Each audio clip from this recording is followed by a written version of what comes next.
Introducing first.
With this,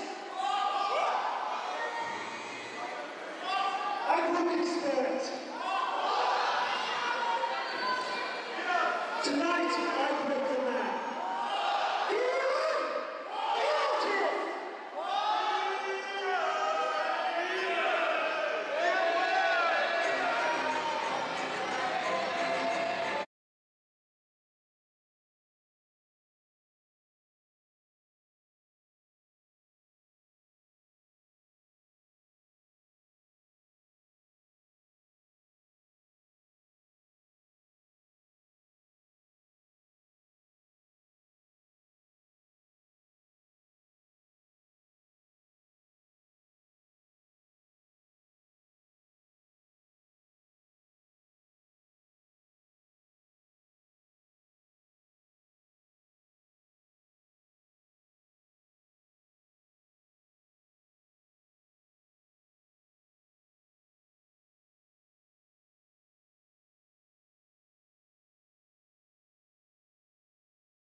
All right, looks like we're kicking this one off early. It's well, this has been a feud that's been going on for well over a year. I mean, possibly you'd say from the start of Pro Wrestling Chaos, Gideon, the former leader of the Doomsday Killers, is finally going to get his hands on the new leader, Ian Williams.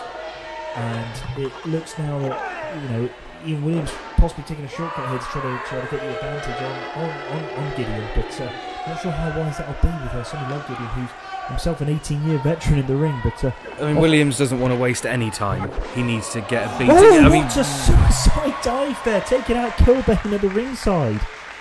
And look at Williams' face. He does not look happy. You can see the war paint here of Gideon. He knows what this match means. He knows this is the first time he's managed to get his former protege one-on-one. He's taken out the equaliser in Kilbane. Very smart. The referee's sending him to the back. And it looks like this could actually be the first opportunity that Gideon is going to get a fair one-on-one opportunity at Ian Williams. And look at him, he's soaking it in. He knows exactly what he's got on. This is not what Ian Williams wants at all. But it looks like it's exactly it's too bad. So a little history. The Doomsday Killers has been a faction that's been running in Pro Wrestling Chaos for at least 2, maybe 2.5 years. Gideon was the original founder of the Doomsday Killers. Ian Williams was recruited as an evil genius into the Doomsday Killers and infiltrated the other members and actually overthrew the former leader in Gideon.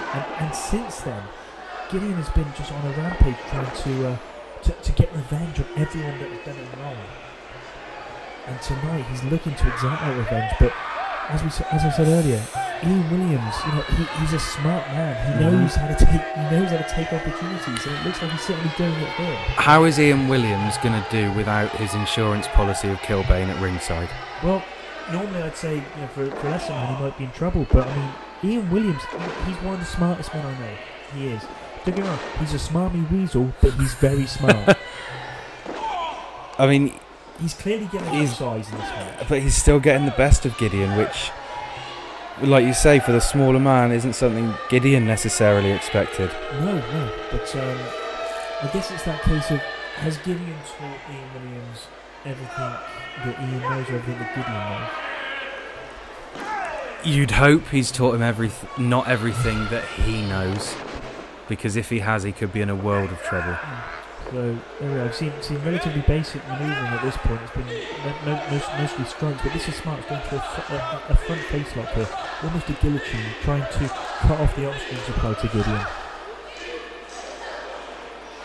I mean, it's working. He's keeping him down. Yeah, you can see that. But no, Gideon seems to be. He's still alive. Yeah. Going to his feet now, because this is the thing. Gideon will, he is a stronger man here, but by cutting off that oxygen, by attacking the back of the head there, working Gideon into the corner. Also, Williams going through here. That is a beautiful drop kick. Beautiful drop kick. Gideon's been taken out of his game. He wasn't expecting this. I think he was expecting. Well, I'm not sure you can get a ping. I mean, that's. This is the lack of respect he's shown to the former leader of the Doomsday Killers, but he's almost enjoying it. I think he is. I mean, I think he's started off this match, and Ian Williams has done a hell of a job in keeping Gideon down, and he's loving every second of it. It's almost a case where he did that pin knowing he was going to kick out, but he's enjoying the process that he's going through at this point. This is the same as he's doing here. He's talking to the crowd rather than focusing on his opponent. And Gideon almost asking for more here. It's just Gideon. He is a grizzled warrior. It's not a wise thing. I mean, I guess for a lesser man, it's not a wise thing to invite more headshots like this. But someone like Gideon, that's it. May almost fire him up, but that was a spike DDT there. Could be it. No, but Gideon kicks out. I mean, you don't need to explain that to you. If you get dropped on your head, that really gonna hurt. If you're knocked out, you cannot kick out. I think Gideon has to be thinking here. He wasn't expecting this.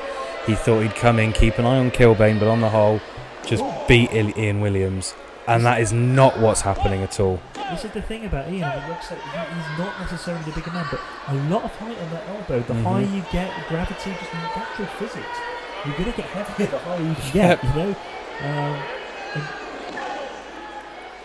looks like Ian might be going to the second rope here. I must admit, I wasn't expecting this much. Beautiful elbow though. Ian Williams is delivering a masterclass in how to beat a bigger man. Not hooking the leg, not covering the other arm. It's almost like he's enjoying this process. You can see his confidence growing. He needs to be careful here, because if he's not careful, he's going to get cocky and arrogant. I'm fairly sure he's going to get and more arrogant. Far much cockier and far much more arrogant than he already has been. Okay, so it looks like we've seen two elbows. Is he going for possibly the third, like I said earlier? Maybe with the graft. Wait, no, but Gideon cuts him off. He's taken too much time. He's got too cocky. And Gideon's capitalising. Is this going to be a muscle buster? Muscle buster attempt perhaps by Gideon. But no, Ian Williams smart there. Onto his... Back to the elbows to the head. Big backstabber. Huge. Big backstabber there. You can see that was smart. He got put into potentially the... He's loving this. He's loving it. He is an evil little genius. There's no way around it. Potential muscle buster there. Flipped over, landed on his feet because he's scared to take the move. He knows everything that Gideon was going to do. And then hit a backstabber of his own. Possibly a mistake not trying to pin the man though. Yes, I think so. But the way he's been pinning him so far...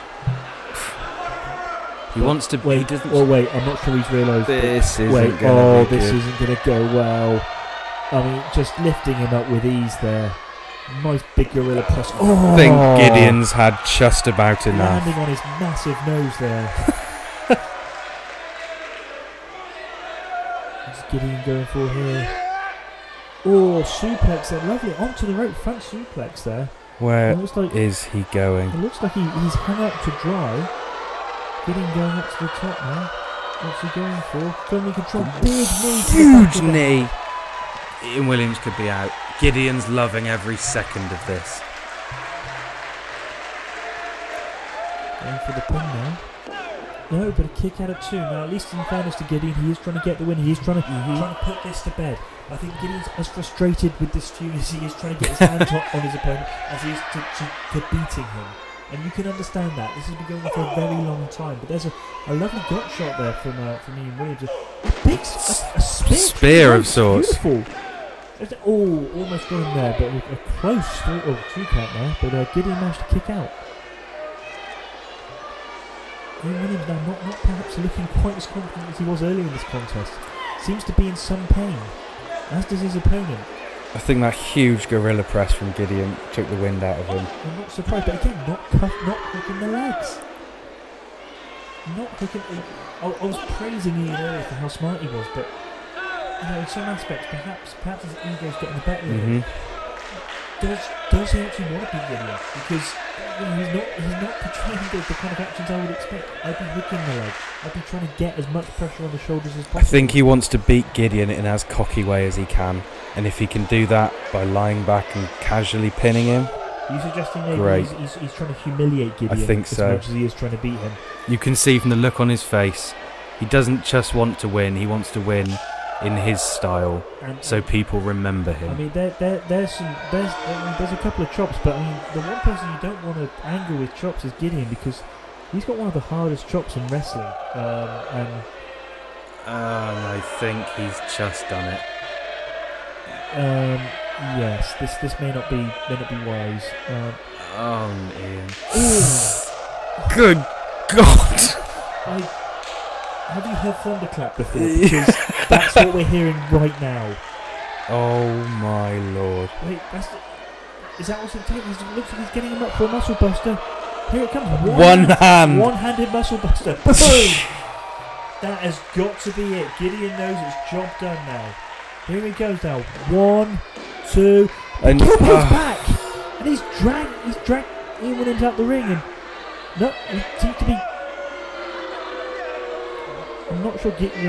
Williams looks like he's out on his feet now. Gideon is livid. He does not look happy right now. I think it's safe to say he doesn't care about this match anymore. He's just going back to try to find Williams. Ladies and gentlemen, we thought this would be over tonight, but I'm not sure what to make of this. It doesn't look to me like this is over.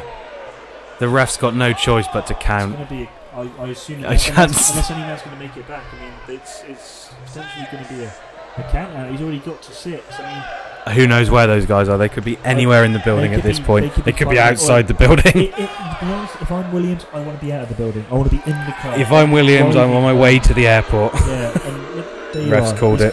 He's called it. That's. Well, I mean, we're sorry to end this match on a what looks like to be a double count out, but I guess we'll hear more about this, as the story develops.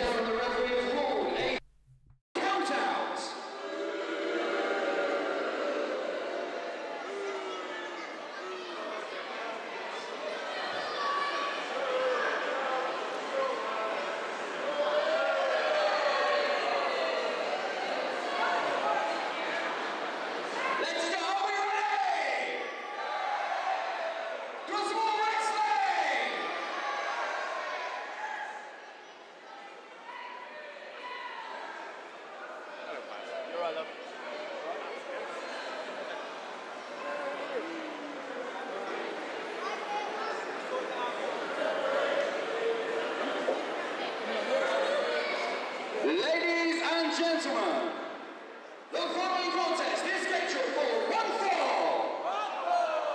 Introducing first.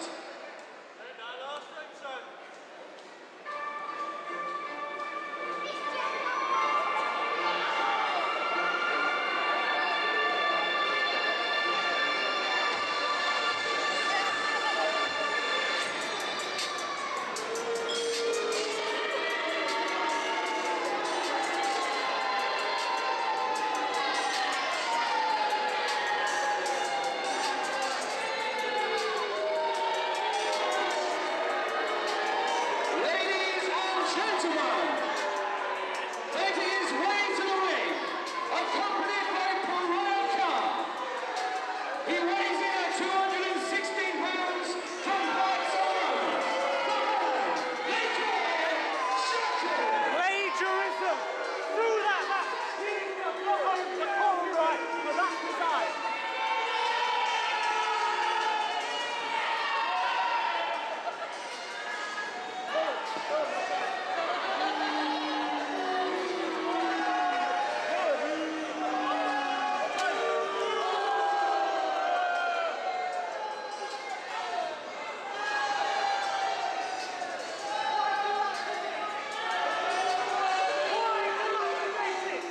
Does that even make grammatical sense? You moron!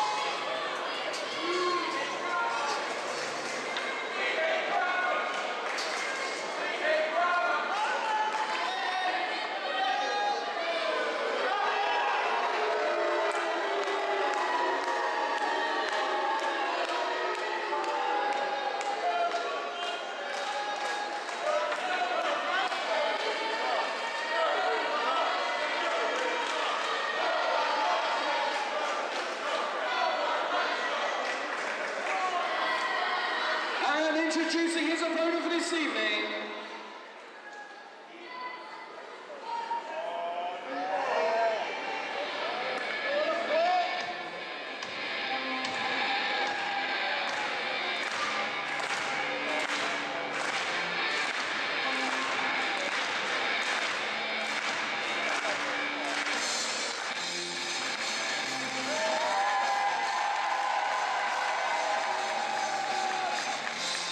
ladies and gentlemen, making his way to the ring, he weighs in at 213 pounds from Newport in South Wales, the Ginger Jesus of professional wrestling, Mike Boar.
Alright, ladies and gentlemen, we're back here at Wrath of Khan for the big match, Jekyll versus Mike Bird. Normally I'd be joined by Dave Mercy on commentary, but as you can see, Dave Mercy's currently indisposed in the corner of Mike Bird for this huge match. You can see Pariah Khan on the other side of the ring there in the corner of Jekyll, obviously the other co-owner of Pro Wrestling Chaos.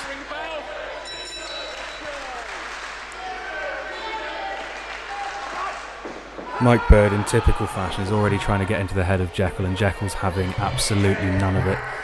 These guys know each other so well. It's going to be interesting to see how that plays into this match. Mike Bird straight away using his speed and his quickness to outsmart Jekyll and dump him straight down on the canvas, and doing a hell of a job to stay on top of him. Referee, of course, calling the break now because Jekyll's managed to get his foot on the bottom rope. Mike Bird once again playing more mind games with Jekyll, and you can just see the stone cold stare of Jekyll there, not giving an inch.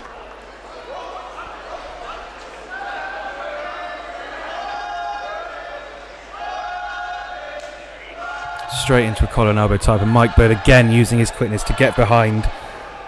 You can see Pariah Khan there starting to look a little bit frustrated perhaps, and give some words of advice and encouragement to Jekyll. We all know how much Pariah Khan loves to win. This match is certainly no different. Classic Mike Bird. Just yet again more mind games, doing whatever he can to try and put his opponent off. and lying in a provocative pose will certainly do that.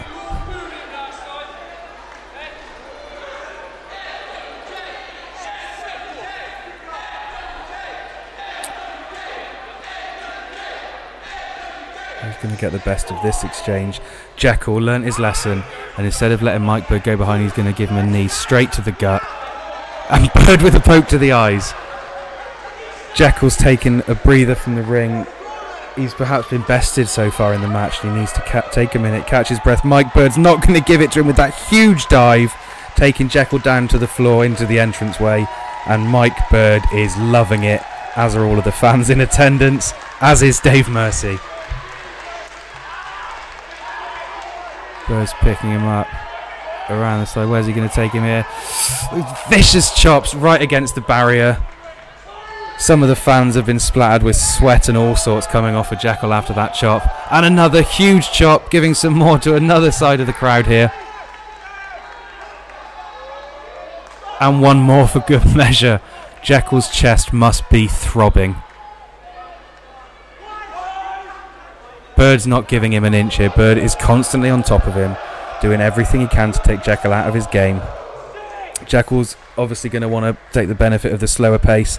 Mike Bird is not giving it to him, rolling him straight back into the ring. And where's Bird going? Head into the top rope here. What are we going to see? Huge forearm, knocking Jekyll halfway across the ring. Jekyll doesn't know what's hit him. Another huge forearm to Jekyll here from Bird. Oh, Jekyll, a huge Irish whip all the way across the ring, and Bird is out. I think he possibly smacked the back of his head on the barrier there. Referee needs to check on him. Pariah Khan shouting at the referee to start the count, and Jekyll wisely taking a breather here.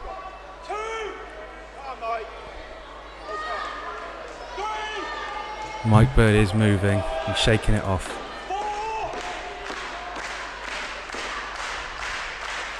You can see Dave Mercy there encouraging, willing Bird back to his feet. And Bird's back in the ring just to meet a huge drop kick from Jekyll, and he's straight back out to the floor. Why are you aligning yourself with him? We respected him on his own. Possibly a little confrontation between Mercy and Khan here, and as usual Pariah Khan backing away because he wants none of it. You can see Jekyll here taking the wise approach, perhaps calming things down, slowing things down to his pace. I spoke too soon, and he's straight back to another drop kick straight into the face of Mike Bird, and again Mike Bird's down on the floor.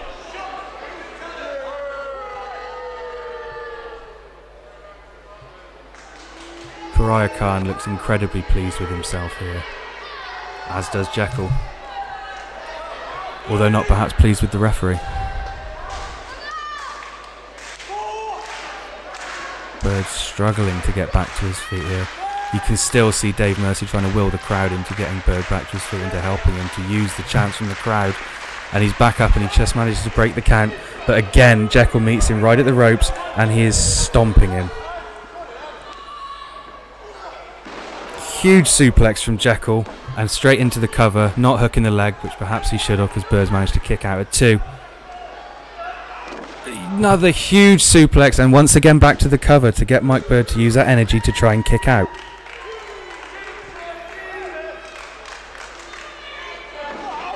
Just a straight knee to the face, nothing fancy about it, it just hurts.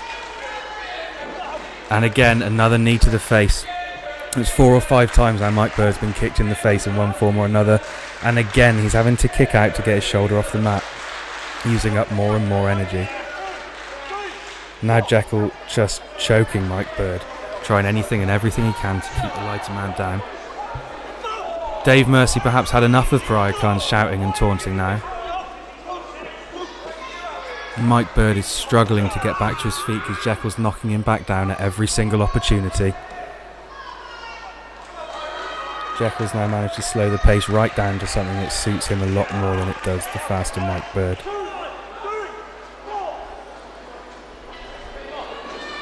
A huge leg over the back of the head on the ropes. That took the wind out of Mike Bird. Look at Pariah Khan having a cheeky choke while the referee's back turn, and Dave Mercy's having none of it. The ref now having to get involved between Mercy and Khan to keep the focus on the guys in the ring. And Jekyll's just standing on the back of Bird's neck. As I said, anything and everything he can to keep Bird down.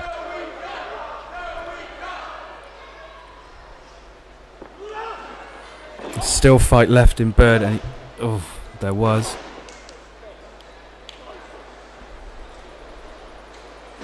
And a knee, a vicious knee, this time to the back of the head. And Bird rolls over, and again Jekyll's into the cover, and Bird again having to kick out so as not to lose the match.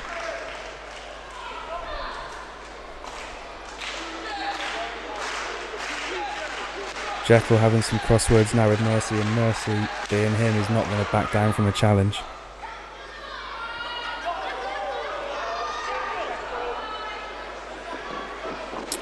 Another vicious whip right into the corner for Bird. That's got a sting. He's had a lot of knees across the back of the head and the neck. Add to that the whiplash, and it can't feel good. And a huge chop.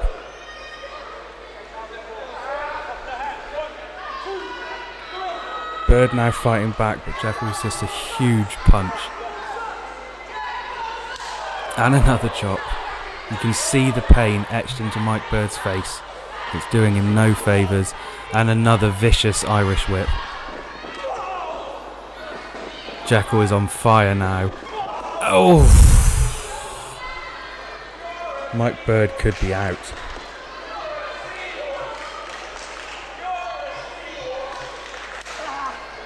Jekyll straight back to those chops, knocking the wind out of Bird. And again, a huge whip across the ring. You can see Jekyll here taking his time, slowing the pace to something he's happy with.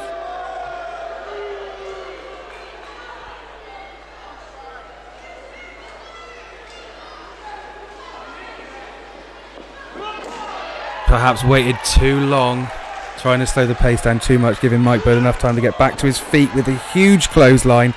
And Mike Bird is back in this thing. Oh! Straight to the jaw, and Jekyll's going back for another cover. Bird just manages to get a shoulder up at the last possible second, and Jekyll doesn't know what he's got to do to beat this guy.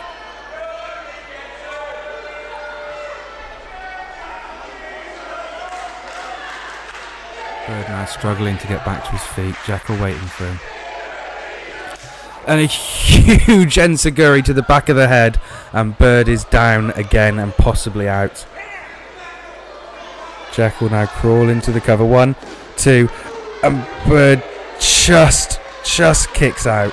There's not much left of Mike Bird at this point in the match.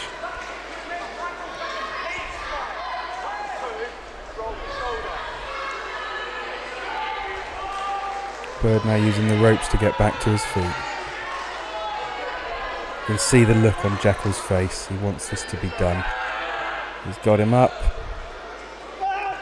Bird now, a bit of fight left in him, perhaps. Some vicious elbows to Jekyll's face. What's he going for here? Jekyll's blocking it. Can Mike Bird get him up?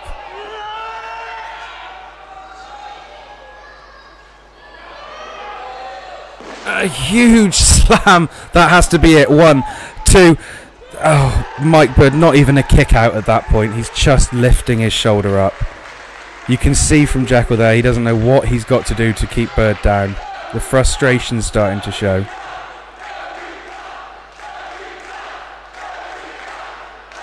Pariah Khan as well doesn't know what's got to happen. Dave Mercy though knows exactly what needs to happen, and Bird needs to get back up to his feet.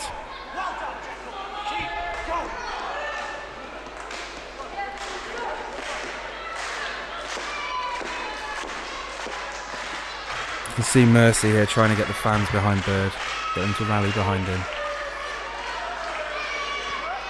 What's Jekyll thinking here?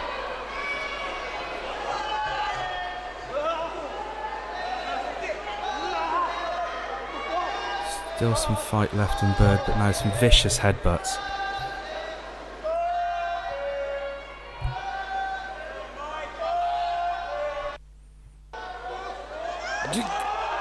I don't even know what to say to that. That was a suplex from the apron to the outside. and Mike Bird could be out. That could be it. Did you see that? You see Dave now checking on Mike Bird, making sure he's okay and if he can continue.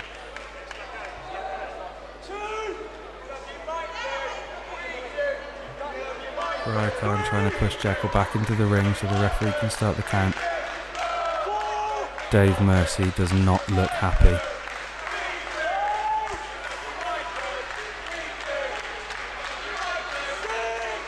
Bird could be out. You see the referee now starting the count.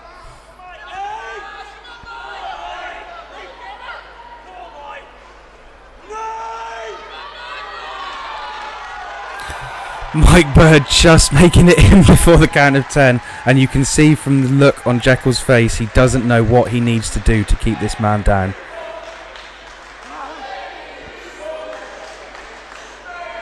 Mike Bird is nothing else. He is one hell of a fighter, and he's showing that in this match.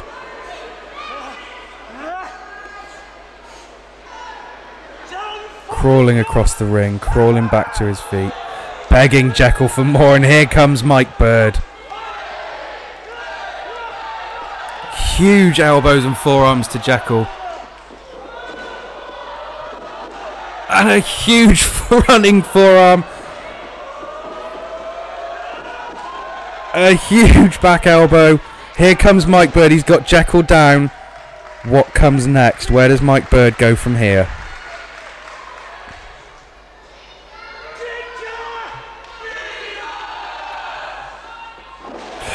Huge knees. I think that's totally knocked the wind out of Jekyll. And a huge German.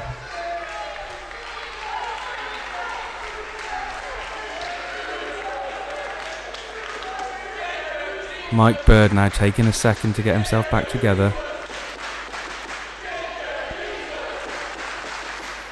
You can see from the twisted smile on his face that he's loving every second of this.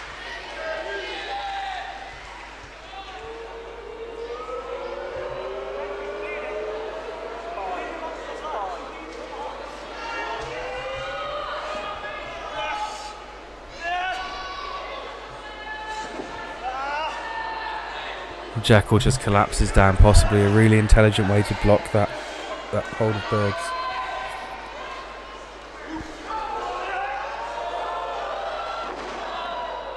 Oh, it looks like Jekyll's tweaked his knee there. The ref running over to check on him.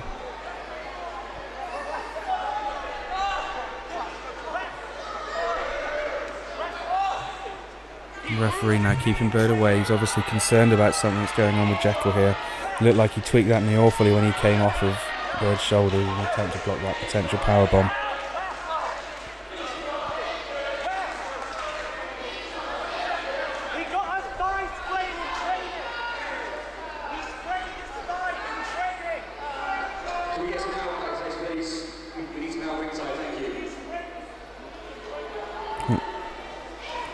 Seems like... Look at Pariah Khan trying to grab the foot of Jekyll, and he got him. Pariah Khan with the distraction. Let Jekyll get the roll up for a sneaky win. And look how pleased he is with himself.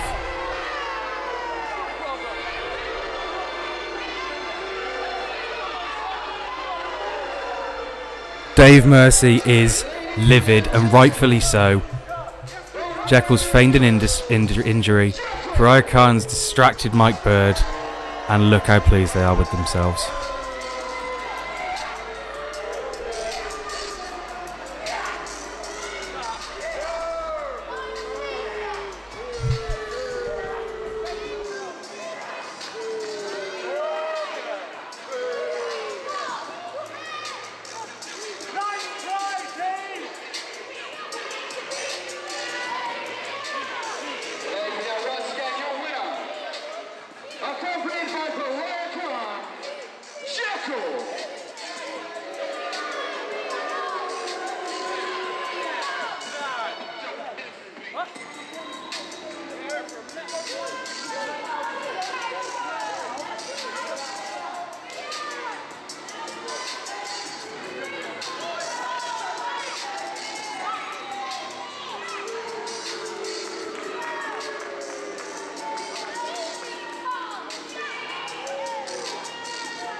Ladies and gentlemen, they were successful tonight, but please show your support.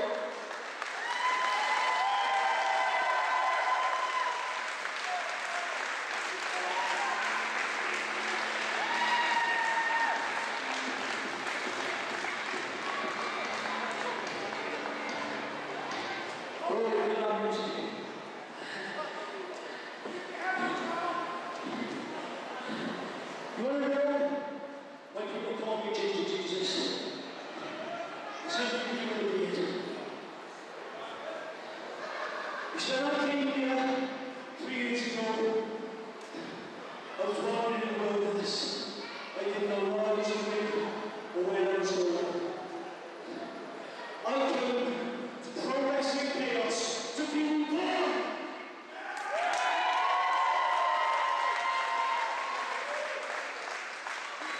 And when you guys have been here at first, you can claim you respect. And what's up every single one of you? I love this place. And this place will not be taken from us.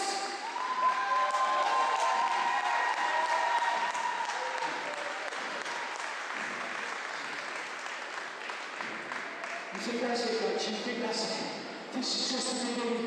This is just the beginning of the world. This is the beginning of chaos!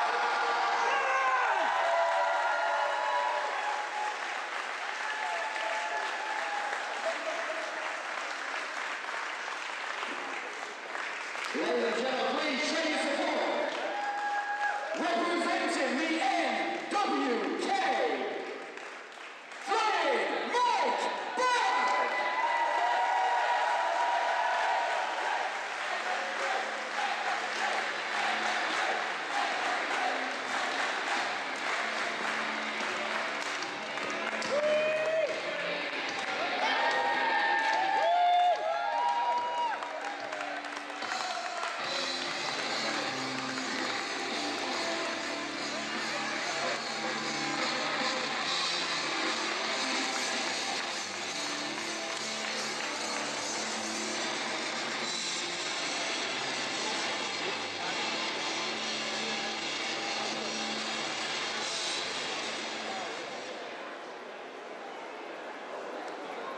Well, ladies and gentlemen, we still got some matches still to honor our original wrestling!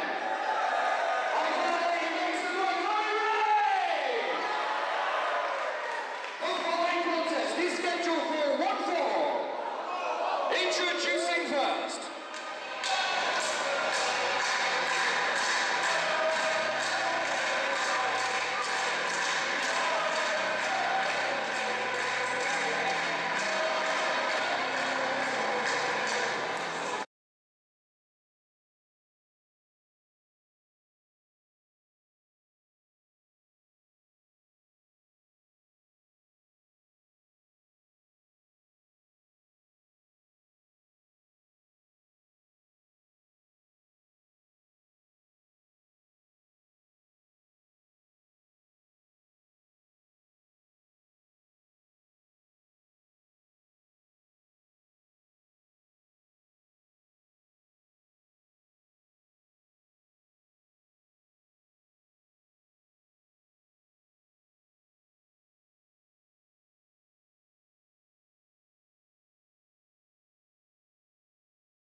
Okay, ladies and gentlemen, so there's Damien. Wait, what? There's Eddie Ryan already before he's even made his entrance. I need to catch my breath because I wasn't ready for that.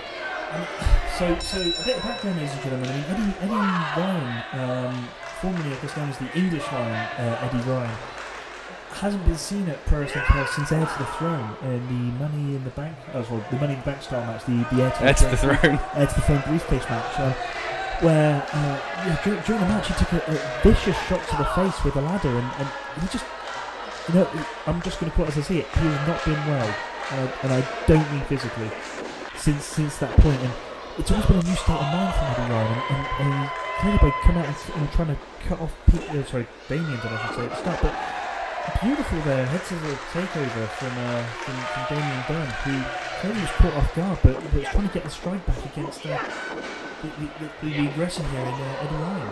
Damian Dunne's doing a hell of a job in keeping Ryan away from him. Beautiful crossbody. In the condition of Eddie Ryan, you want to keep him away from you as much as you possibly can. I mean, Eddie Ryan right now, in his state of mind, is a dangerous man.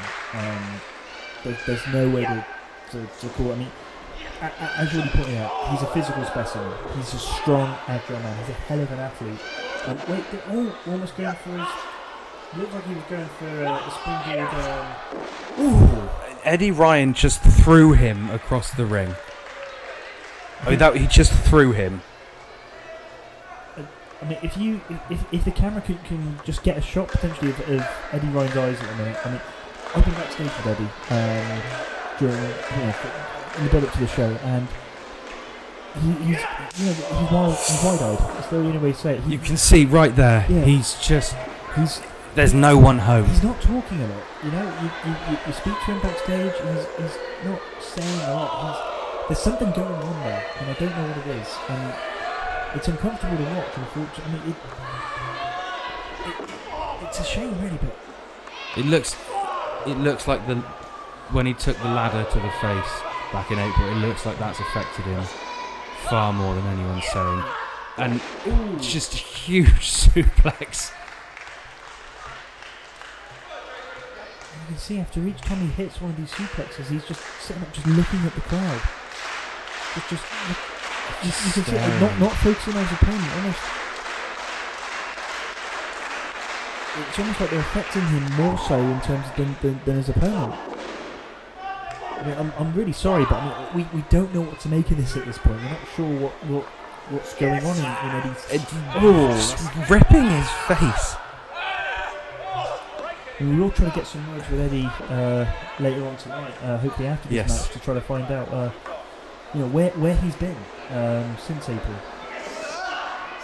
I mean, I'd like to say he's been off recovering, but I mean, he doesn't seem very recovered. Physically, I mean, looking at him, he looks great.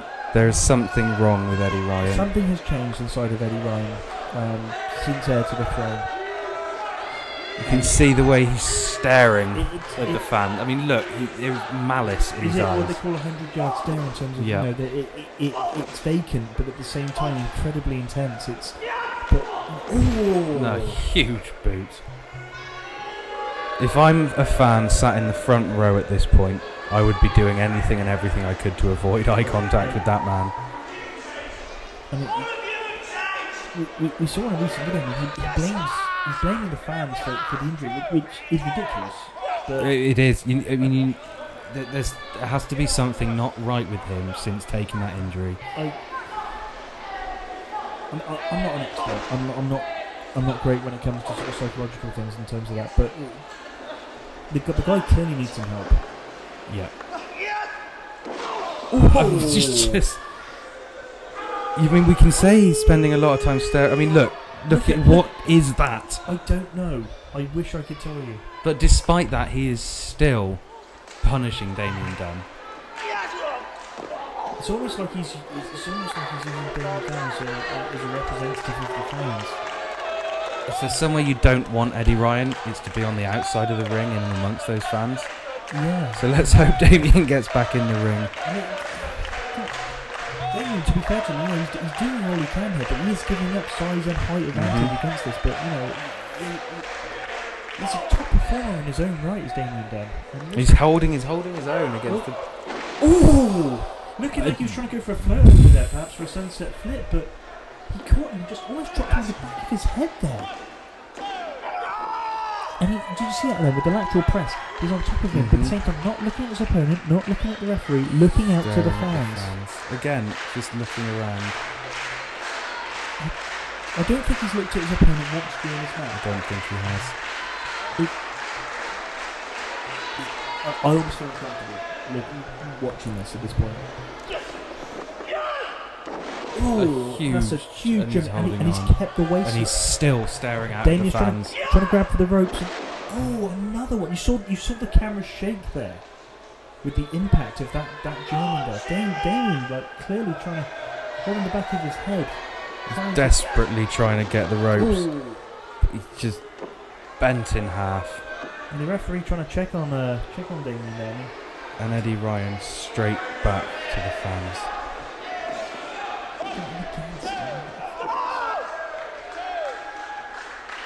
Well, this is the first time he has actually looked at the referee and just look at that face. I would not want to be on the receiving end of that stare.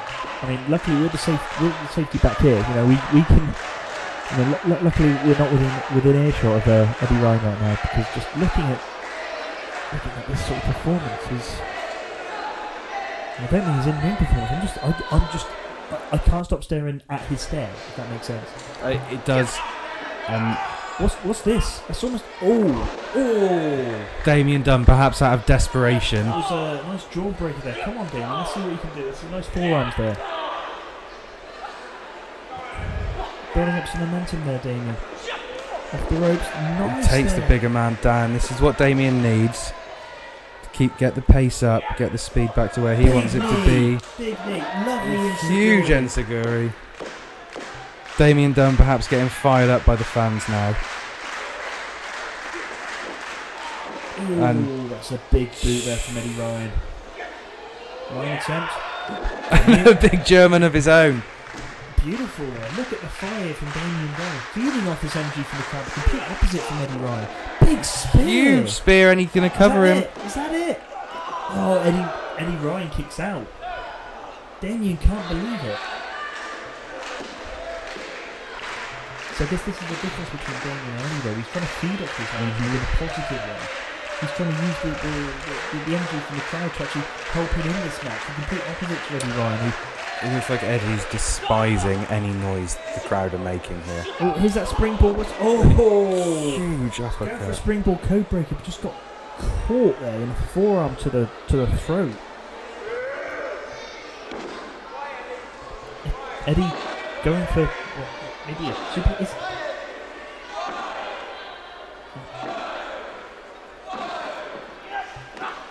No, super kick reversal. Huge knee. There's that code breaker. That's that springboard code breaker.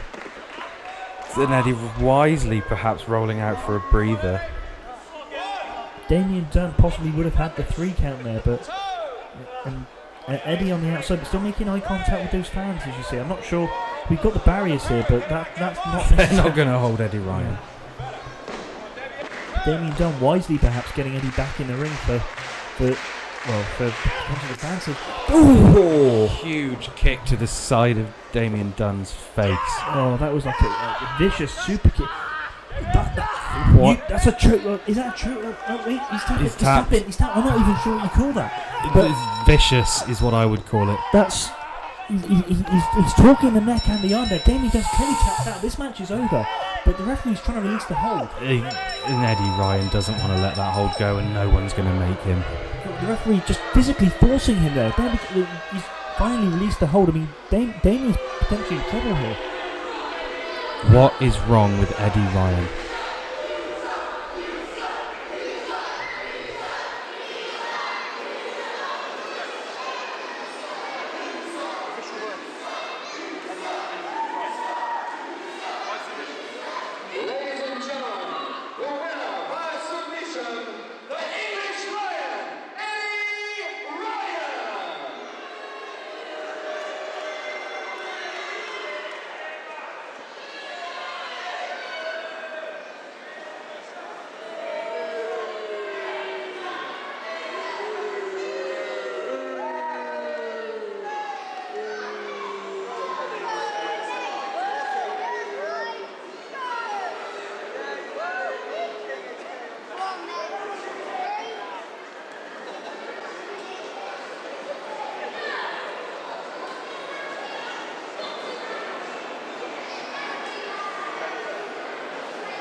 and gentlemen, we have one more match before we're going to take a break. Don't go anywhere, because this is an absolute treat.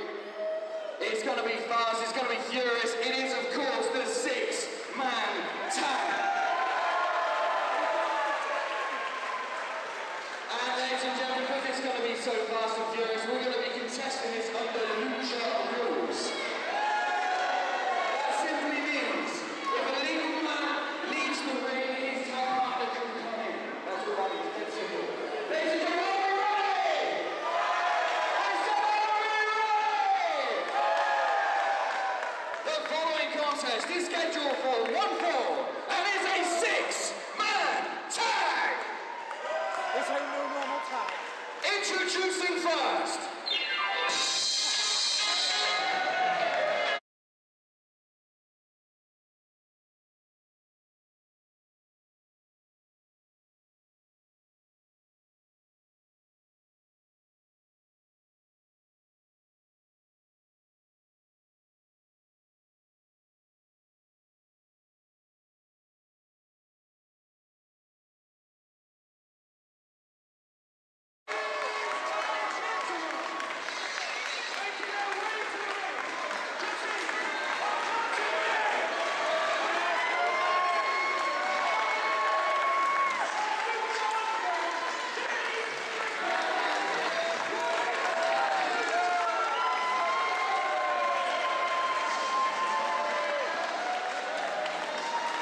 Well, hello ladies and gentlemen, my name is Dave Mercy. I'm joined here with Benjamin Allen, and thank you for joining us on this very special one-off Facebook event where we're going to be showing you Project Lucha Underground versus the Swords of Lightning from our recent show Wrath of Khan on the 23rd of July from Thornbury Leisure Centre. As you can see there, we've got Will Ospreay in the ring there trying to get everyone G'd up, and looks like we're about to start this contest. Well, Essex and maybe Cardiff there. Essex and Cardiff. So this is Project Lucha Underground. Yeah, so that's a combination of El Ligero, Martin Kirby, and Shane Strickland, who may or may not be Killshot from... may not be, I think, is probably the safest option. From Lucha Underground. So we're going to start off with Mark Andrews and El Ligero from the looks of things. Two men that know each other very well already. In fact, we recently had a war, I believe, in progress as well, so obviously similar styles here. And for those just joining us, this is going to be done in a six-man tag done in Lucha rules. That means that there won't be any tags. So, oh, there you go. There's some forward roll. Excellent Lucha skills there from El Ligero straight away. What will Mark Andrews be able to do with Can Mandrews match a roly-poly is what we're about to find out. I'm not sure. This is exactly the kind of action you can expect from Pro Wrestling Chaos. He can! Look at that. Mark Andrews. That's incredible. That really is. Look at that. Will Ospreay's thrilled. Showing his appreciation. Wait, what's this now? Is Paz entering the fray?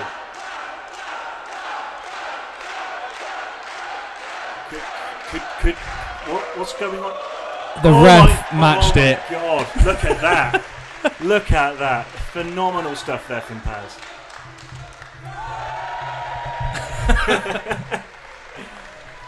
Okay, that's it. No, they're gone. They're done. That's it. This match was. Is that going to go down as a draw? I think. Okay. This match was in danger of getting started, but it looks like they're just going to call it a day. And Paz is your winner. No, we're going to start. We're coming back. We're actually going to have a fight on our hands. Okay. Needless to say, anyone just joined. Oh, there we go. That was a much more impressive. Yeah, much more flip. There. So anyone that's familiar with these six men should know what to expect here. We've got a collar elbow tie up here from both men, looking for jockey for position. That was an interesting show of strength from Andrews, being able to get behind El Ligero. Yeah, and you can see there's a nice wrist lock there, nice wrist lock reversal from the waist lock. Andrews there looking for an escape. What's he going for? Nice flip off the ropes there, and a nice arm drag over. Arm drag back from Ligero. Oh, arm drag reverse, no. Off he goes, off the ropes. Oh no, into the corner perhaps. Going over with a sunset flip. Nice drop kick. Oh, not drop kick, sorry, back flip there. Going for a schoolboy. 1, 2. When do these guys have time to breathe, Dave I Mercy? don't know. Wait, there we go with a roll up again. 2, no. Double drop kick attempt. Look at that. And a head springs. Look at that, ladies and gentlemen. These guys know each other so well. I mean, and you can hear the crowd giving the appreciation for this. I mean, Will Ospreay loves it. Obviously looking impressed there with that. I mean, this to set the expectations is going to be the kind of action you can expect from this match. I imagine. We're expecting something really high flying, something that you cannot blink or you'll miss. Here we go. Now, so it looks like Paul Robinson's joining one of the original members of the Swords of Essex against Martin Kirby. Perhaps not necessarily the highest flying of the team members in here. Possibly twin separated birth, you could say. But, almost. Not wishing to assume what's going to happen here, but if you're going to see any dodgy tactics, it's probably going to be from these gentlemen in this match. So here we go with a straight into a headlock. And what was that? Kirby trying to go for some hair? I think he might be, but he's not doing too well on Paul Robinson. Wait, hang on. Paul's trying to get hair back as well. Does he go off the ropes now, going for a shoulder challenge? No. Robinson insisting he stays down, but Kirby suggesting he goes for it again. Off the ropes, he goes for another challenge? No. Nothing again. Oh, and there we are. Paul Robinson loves to play dirty, and he's damn good at it. And he's down there with a shoulder challenge. That's the thing about Robinson, there's never a shortcut he won't take, but you can't deny that it's effective. It's a nice leg lariat there from Kirby, and looks like we've got another stalemate here. So it looks like Paul Robinson's going to be bringing in possibly the other member of the Swords of Essex here. New Japan signee Will Ospreay is going to be joining the fray. This is Ospreay's first step inside a Chaos Ring. And speaking of first time inside a Chaos Ring, it looks like Shane Strickland's going to be joining the action as well. This is going to be a very interesting match between these guys. You could even say two of the biggest independent talents on the planet right now. We're going to try to keep up with this as best we can, but please no promises. Please forgive us. Right, Robinson again. Trying to do what Robinson does, but Shane looking unfazed by this now. This is probably the slowest you're going to see these guys move for the rest of this match, I would imagine. So here we go with a leg takedown off the ropes, goes for a sleep, back off again. Look at the speed of this. Handspring into a backflip attempt. There we go. Off the ropes again. What? Oh, wheelbarrow attempt, back off. No, there's an arm drag there. Ospreay is not giving up. Wow. Look at that.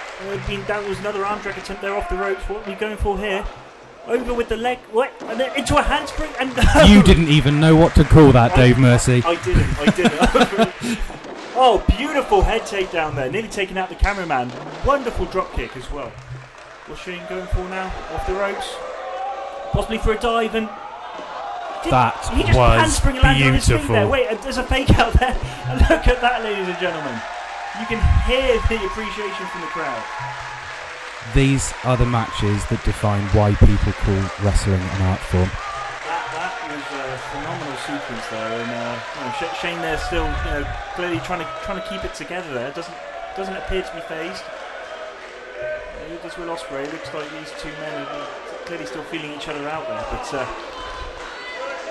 I just lost my breath trying to call that. That was okay, so Shane looks like to be trying to get back into the ring there, but looking for an opportunity. Asking for a bit of space. So when he comes at... Oh! Stiff drop kick there from Will Ospreay.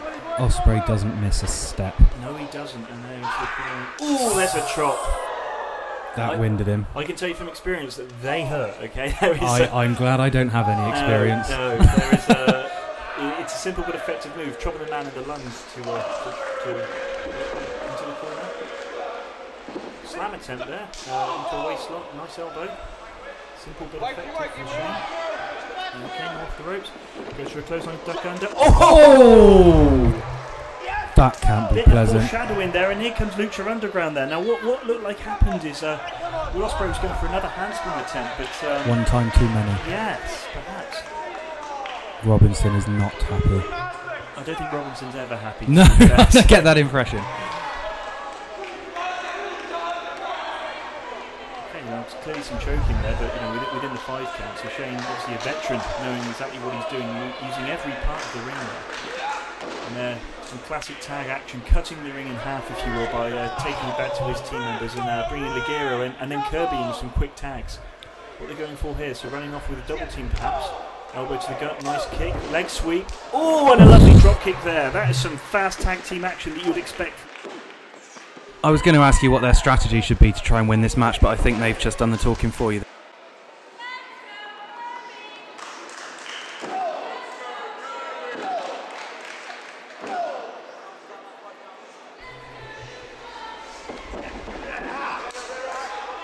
Okay, looks like Kirby's in the corner now. Oh, look at that. And Mandrew's there with a simple but effective forearm. Takes him with the arm there into a wrist lock, takes him over. Keeping hold of that arm with a short arm scissors, going for a quick pin there. 1, 2, no, didn't get him that time. Mandrews needs to keep his speed up, because otherwise Kirby can just overpower him. Yeah, no, you're right. I think it's clear to see that everyone in here is more of a, what you consider super junior weight. But just looking at the size of people, say like Ligero and Kirby, you can... Oh, wait, what? Oh, look at that! Oh, Paul Robinson! I'm not sure that's from the Lucha textbook. I like this guy. He looks like he's enjoying himself. He's doing got it. Oh, it's a chin tactics. Jawbreaker, sorry. As you can see, it's very interesting the way this is going, with the way that you've got 6 guys here. Not one team's getting control over this match for any one point. It looks like... oh wait, is he biting I think Shane Strickland is biting Paul Robinson.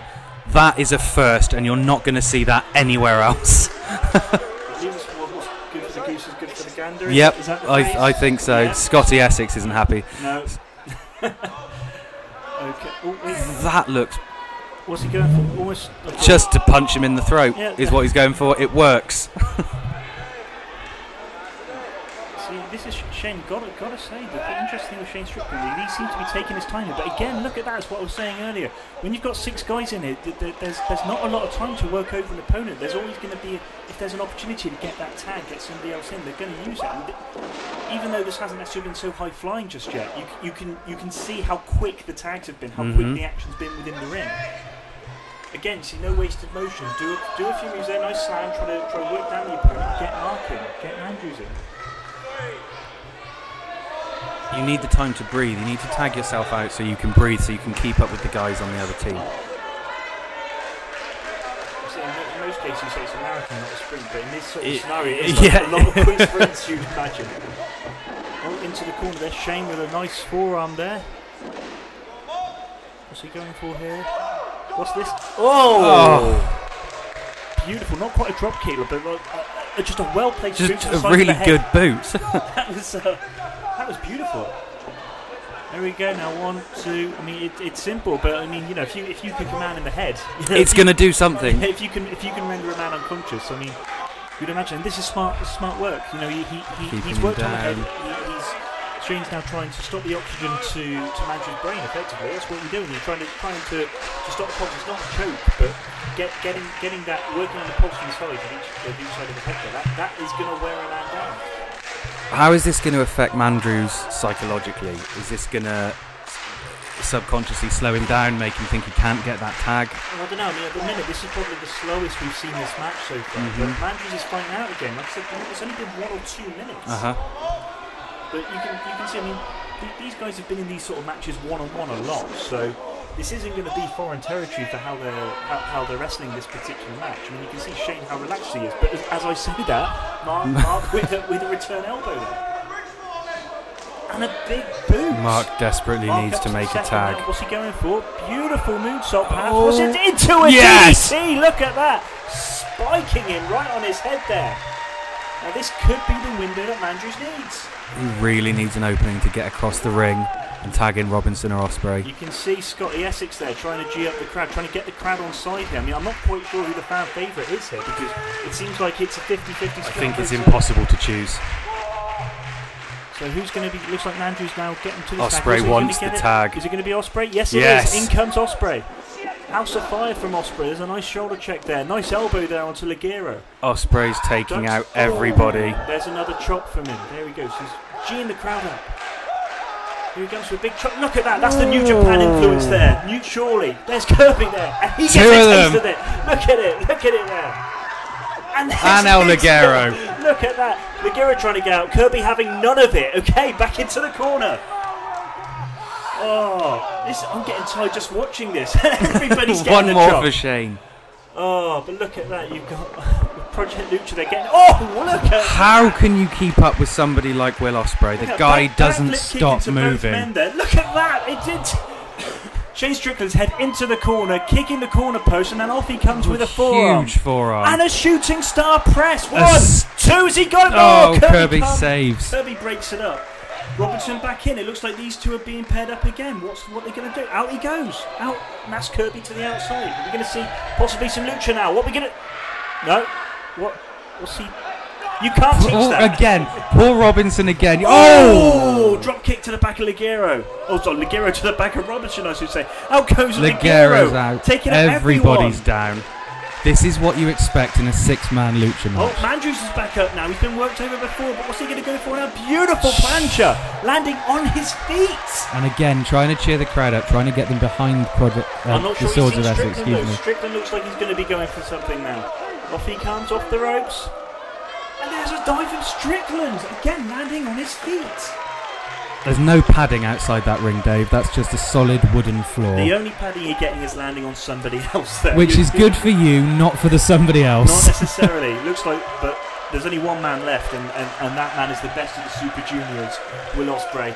Off he comes, off the ropes. Oh, hey, no, that's very smart there from Strickland. Seeing the danger. Super kick to the back of the head. Wow. That's going to knock Will Ospreay silly. What's he going for? Oh, what Well, a Will Hurricane Ospreay Rana reversal recovers. off of the suit. Possibly, what's this? Space. Oh! That was incredible. That's how you take out everybody in the match, Dave. I mean, that was just phenomenal. I mean, look at that, and the crowd showing their appreciation there. I mean, like we said earlier, this is Lucha rules. Whoever's in the ring is the legal man. Huge elbow there Paul from Robinson can fly. Oh, and Ligero breaks it up. Yeah, I'm really losing track of what's going on right now. Okay, so we've got Robinson in the ring. Okay, wait, what? Where's he gone? Wait, hang on. Oh, what's going what on here? So are Robinson, they doing? Mark That Andrews was massive. Mark Andrews with a huge crossbody. using Paul Robinson as a springboard. Wow! Off of this, look at what? Okay. How is Ospreay? Oh, What was that? Phoenix 450. How do you know the name of that, Dave? And he's kicked out. And somehow, after all of that, Kirby has kicked out. Okay, so we've got, let's just try to do a roll call right now. So we've got Mandrews in the ring. We've got Will Ospreay to the outside. Mandrews currently trying to get rid of Strickland. We have Project Lucha on the inside now. We've got, Kirby saving his partner there. Mandrews is doing everything he can, but it's not enough. Look at that. So looks like all members of Project Lucha Underground currently in the ring. What are we going for here? So it looks like possibly...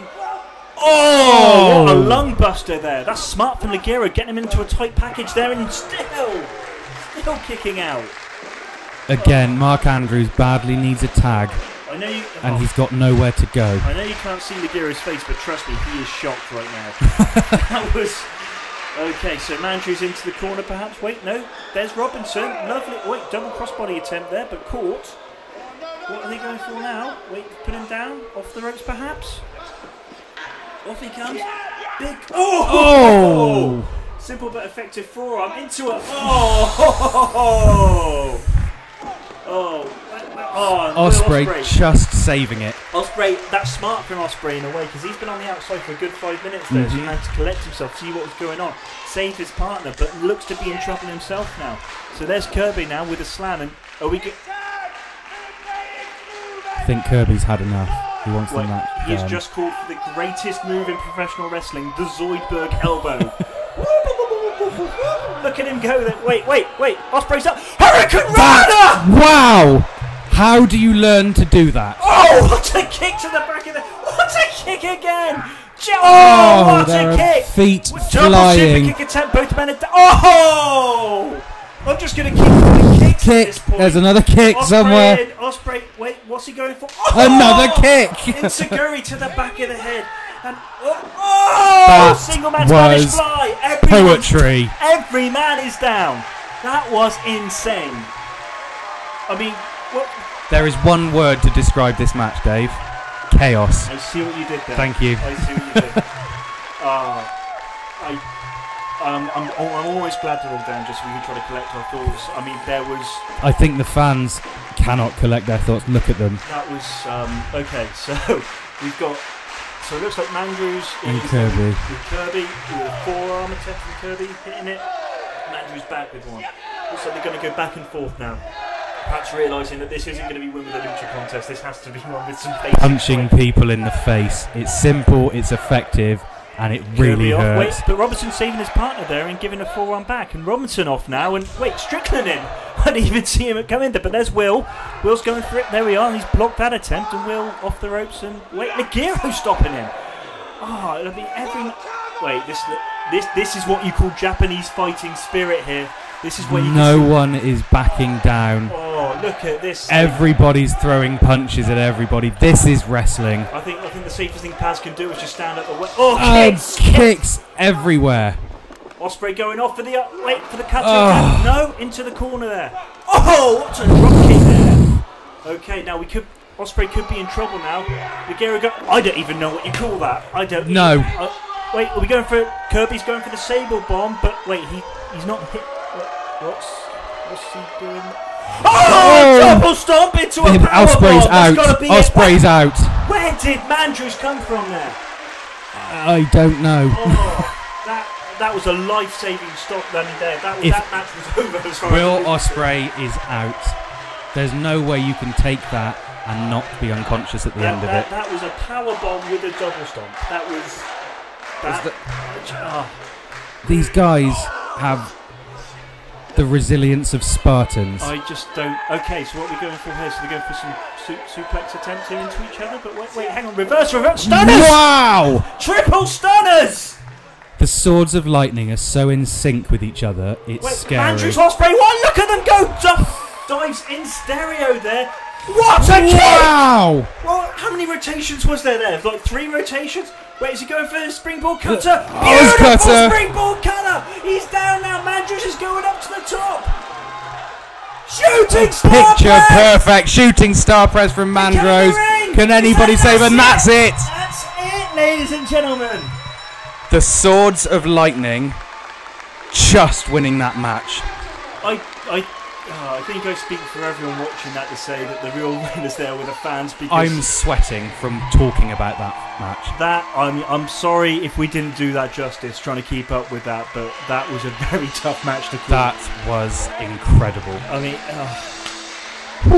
and there you have the Swords of Lightning are the winners there. But I mean, what a match! What a match there! I mean, and you can see the crowd showing their appreciation. That's something these fans are never going to forget. I mean, standing ovation there. Ben, your thoughts on what we've just seen there? I mean, it's hard to collect them. That was one of the quickest. Hang on, there's Kirby. Wait, hang on. Looks like maybe this isn't over. Wait, so what? I'm not sure what to. I don't think Project Lucha Underground are thrilled at their defeat. No, it doesn't look that way either. They still want to keep going, or It doesn't get any better. Mutual show of respect there from all 6 men. That's it's nice to see. It is. They all know they delivered something magical for the fans. And I've seen a lot of Pro Wrestling Chaos matches, but that ranks up as possibly one of the best matches that I've seen in the Chaos ring. I mean, you can see there they're showing the appreciation to the fans as well, because just the energy in this room has been phenomenal. Just thank you to all 6 men. That was that was incredible.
Ladies and gentlemen, the following contest is scheduled for 1 fall.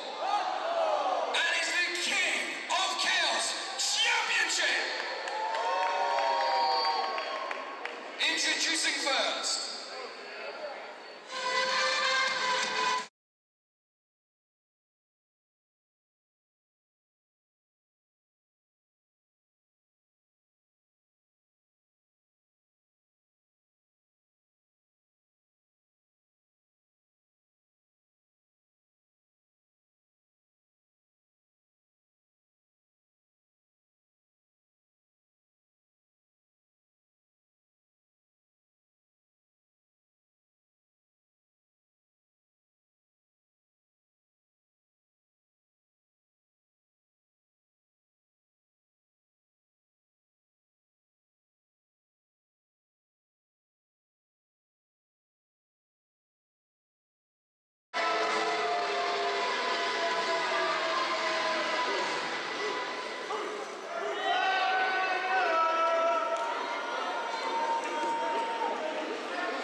So here we are, it's the King of Chaos Championship. It's the current King of Chaos champion, Wild Boar, going up against one of his good friends, actually, Pete Dunne, the bruiserweight Pete Dunne. It's interesting that these guys are friends. They must know each other like the back of their hands. Well, you've got to think, they're similar ages. They both work together at Attack Pro Wrestling. With, this clearly isn't going to be the first time they've wrestled against each other, but they are friends. But at the same time, when you've got a belt here, surprisingly, that friendship can go out the window. And I think the more so the better friends you are, the harder you normally hit. So, well, looks like a show of respect at the start there. So, this match came about after Pete Dunne actually beat Johnny Kidd back in January, and Johnny Kidd actually made the suggestion that Pete could be a future champion. So, it's more just a show of respect to somebody like Johnny Kidd, who obviously massive fans of, who are more than happy to oblige and to make this match happen, because to be honest, we thought it would be quite good. It makes sense. Yes, yeah, that's kind of what we tried to do at Chaos and Chaos. Put the matches that we think would be good. I think that's a great mantra to live by. So one thing you can say about Pete Dunne, even though he's somebody that has put on a lot of size recently, he's somebody that hasn't really focused on his training.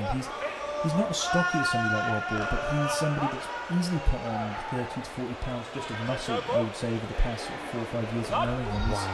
Yeah, and he's a real student of the game. You can see just the smooth technical reversals that he's doing there.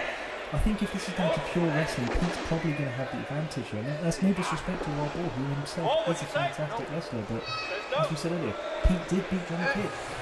I mean, you can see the influence of someone like Johnny Kidd and Pete's style here. Yeah, and Johnny Kidd's called Mr. Smooth, and he's called Mr. Smooth because he makes wrestling seem so smooth, but you can see here, Pete's been in control just by controlling the wrist, and Wild Boar getting a little bit of a breather, because he probably realises that, on the map, he might be outmatched by somebody like Pete Dunne. This is the thing. As good of a wrestler as Wild Boar is, he is one hell of a fighter.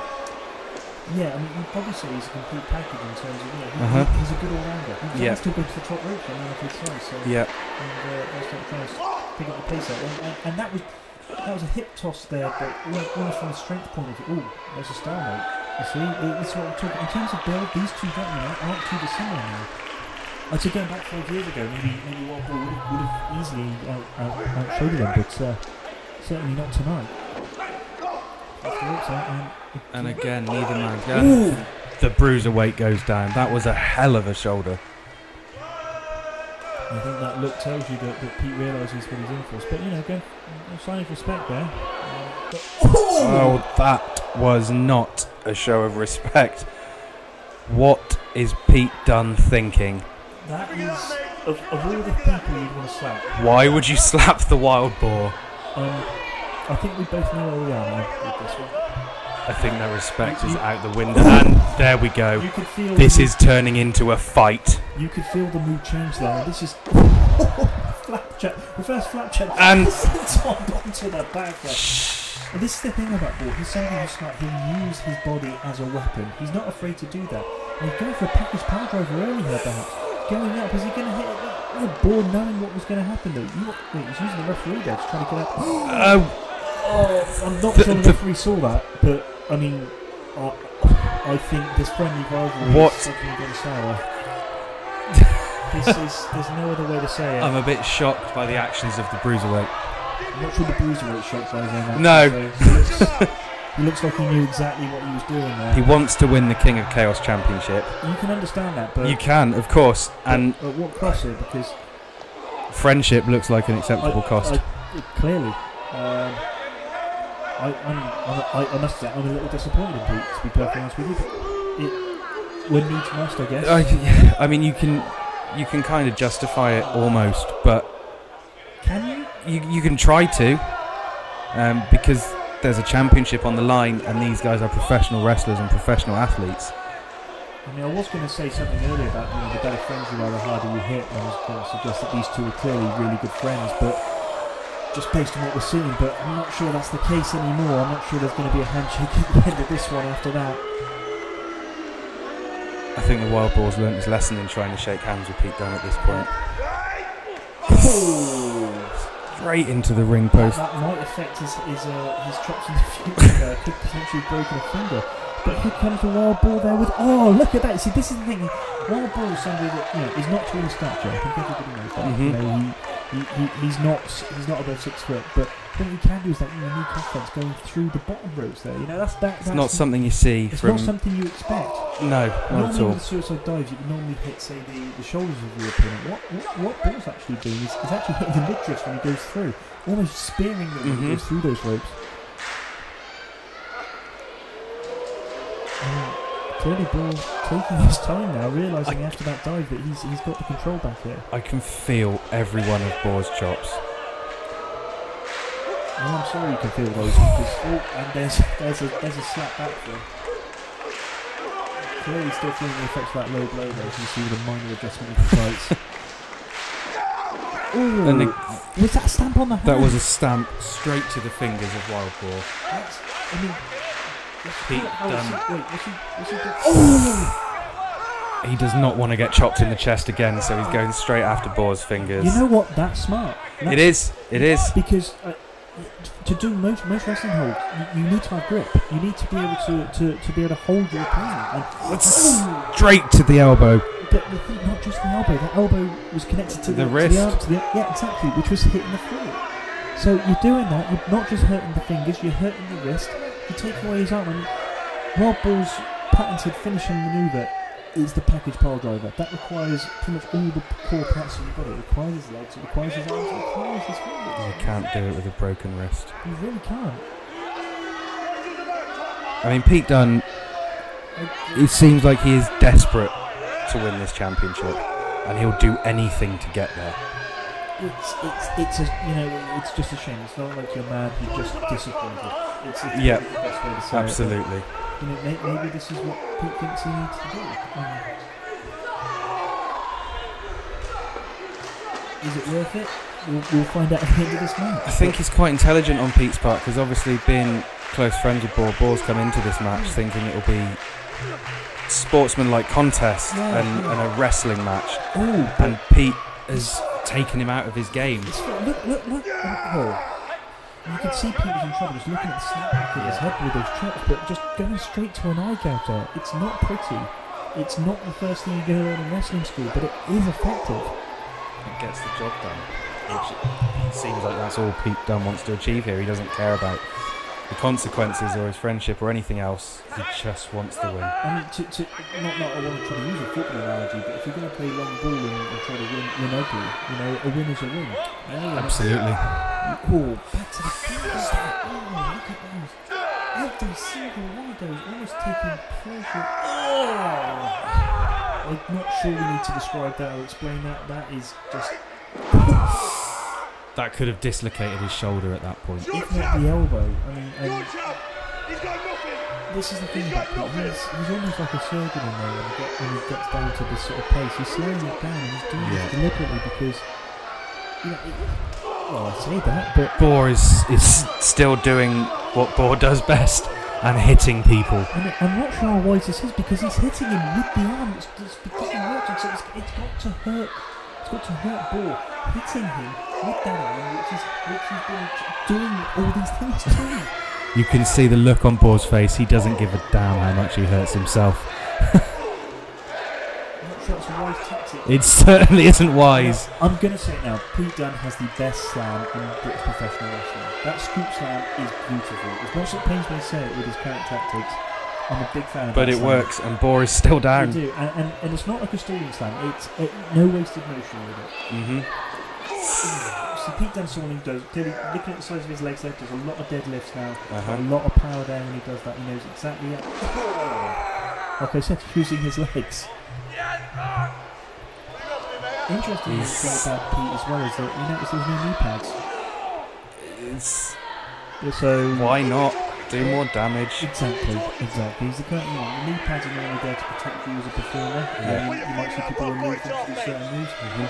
Pete clearly is more concerned about trying to inflict more pain on his opponent with the moves than with protecting his own body.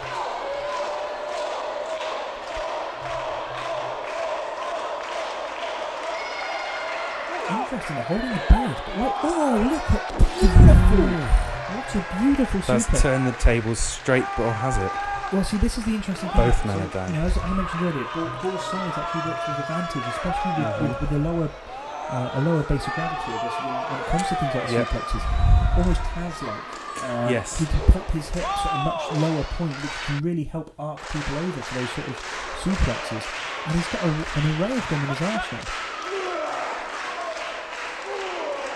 On the back to just This is interesting, see, because Pete's obviously been working on both arms. And if you look at his left arm there, you can see he's holding it down. He's potentially protecting that. Maybe the damage has already been done to his arm. I mean, I appreciate Boar is on top at the minute, but he's a one-arm bandit. I mean, look at him go. A one arm and one head bandit though, and that can be just as effective. That's the great thing about Boar. I mean, he's got those headbutts. They're effective. Okay, so into the corner there. Oh, up and under. What's he going for here? Wait, that was possibly for some sort of tombstone attempt, but what's he going for? Beautiful! Wow, see, Wild Boar is still in this. I'm not sure what. I mean, that was almost like half spine buster, half spear. That's exactly what I was going to call it. You can see him trying to shake the feeling back into his arm there. Yeah, I mean, it's a difficult thing to explain. It's not like having a dead arm or something like that. But you know the feeling's there, and he's going to be able to feel that then. Knowing that you've always got a pin on there, but going for that spear into the corner and miss there. Oh, that's effective as a knee to the gut, and then off he comes again, and another knee to the gut. And there's the spear. Okay, now is he going for the rolling Nebraskan tumbleweed? I kid you not, that is the name of this manoeuvre. If he's going for this reverse senton into the corner, but no. Pete scouted the manoeuvre. Oh, and a huge suplex from Boar. That was a half Nelson suplex there going over. There's the rolling Nebraskan tumbleweed. I really wish Wild Boar would come up with better and easier names to say for these manoeuvres. Looks like Boar's going up to the top. We mentioned this earlier. He is a good all-rounder. He's got a beautiful looking frog splash. We're about to see it. There it is. There it is. He's finished Big Damo off with that before. Is that going to be enough? No!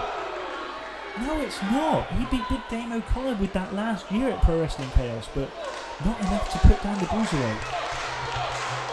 That again speaks to how well the Bruiserweight knows Wild Boar, and he knows what's on the last time, he knows what he's going to hit him with. You saw that earlier with some of the reverses, but he still hit that centre in the corner because I guess it's that thing where if you give yourself half a second to think about it, your opponent's going to be one step ahead in this sort of scenario when you're wrestling someone who knows you so well. He's going for a package pile driver. Going for that trapper keeper. But nose reversed out there. That was another slap. What is Pete Dunne thinking? But an attempt at he's thinking about getting punched in the face. I don't think he's thinking anything apart from just he's still up. He's still up. No. What's Pete going for here? Oh, what was that? That was almost like a European uppercut off the shoulders there. Is that going to be enough? Have we got a new King of Chaos champion? No, we don't.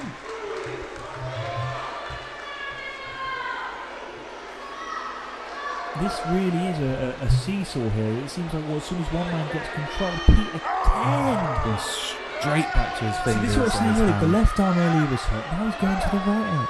No, that is the right arm. Yes, and the referee is rightfully giving him a warning there for that.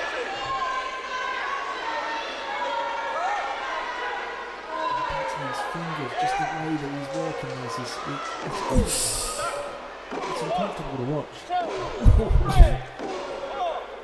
Okay, so if you're watching at home, there is no name for that move. That is jumping on a man's face, and I don't think a move like that needs a name. Boar is still up somehow. I mean, not up, but still conscious. But what's Pete going for here? What's Pete nice float over there, off the ropes? Nothing simply. Oh, beautiful Inseguri though. Boar's still up. Boar is still up. Off the ropes again. And a huge clothesline turning him inside out. What's he going for? Greetings from Asbury Park. Bam Bam Bigelow. Look at that. 1, 2. Has he got no? Oh, Bam Bam Bigelow's patented pile driver from the late 90s ECW. Greetings from Asbury Park. Look at that. But dropping him right down on his head, but somehow Pete's still getting up. Are we going? Is he going for the trapper keeper? It looks like He's holding on to the referee to block it. What's Pete doing here? He went for that low blow again, but Boar got his own back. Turnabout is fair play, and it's just going to be... Wait. Oh, it's a chopper keeper. There we go. 1, 2, 3. That's it. Is it. Ladies and gentlemen, still your King of Chaos champion, your Wild Boar.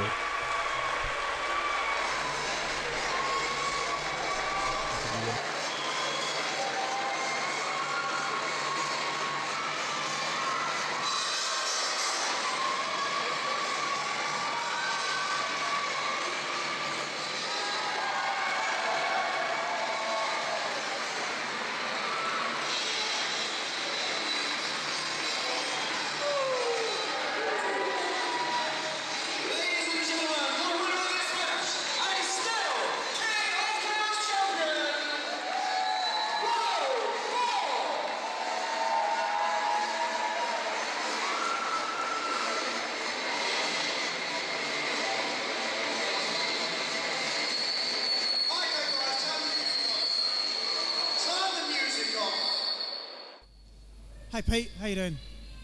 If you want to do the handshake thing, feel free, but I'd leave if I were you.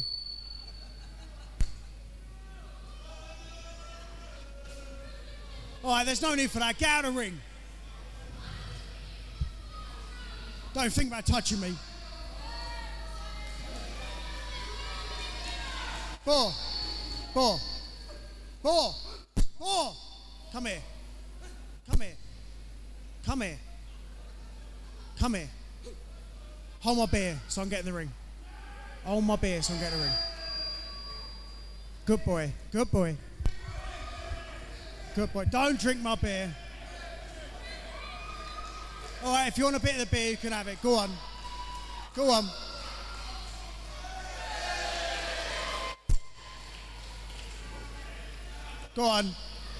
you want it?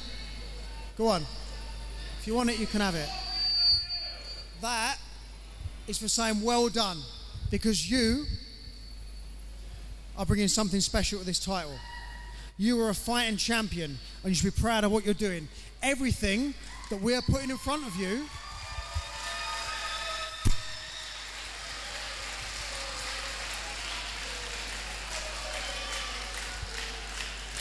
take your belt.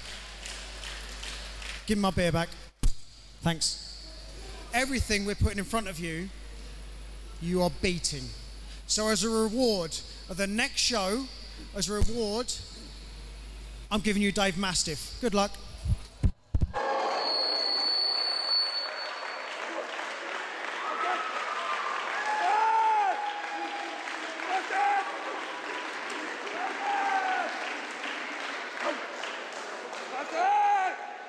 Ladies and gentlemen, you heard it here first. Wild Boar will be facing Dave Mastiff for the King of Chaos title. That's the 27th of August over in Canada. Boar Mastiff, making their own glory. It's going to be massive.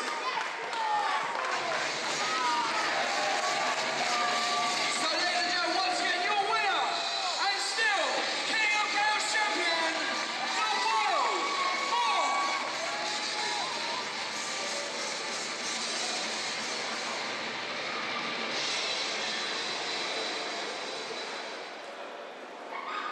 Well, ladies and gentlemen, before we continue, first let me apologise. I have a few technical difficulties with the microphone. You may have noticed. But before we continue, I do have a special announcement to make. Happy birthday to our boy Dave Eves. Where's Dave? Dave Eves. I'm not allowed to say his age. Happy birthday, Dave. Dave.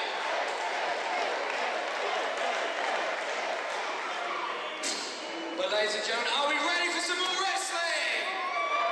I said, are we ready? The following contest is scheduled for 1-4.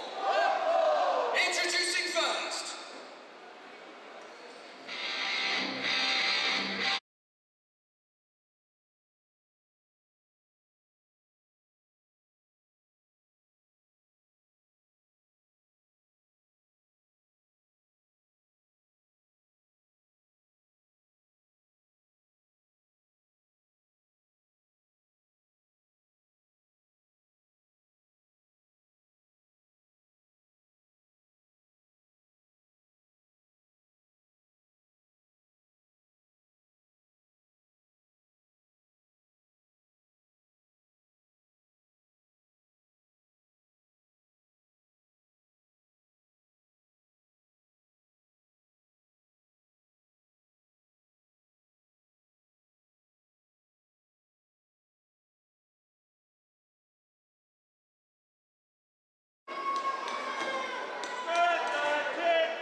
Out spitting blood everywhere. It's all good.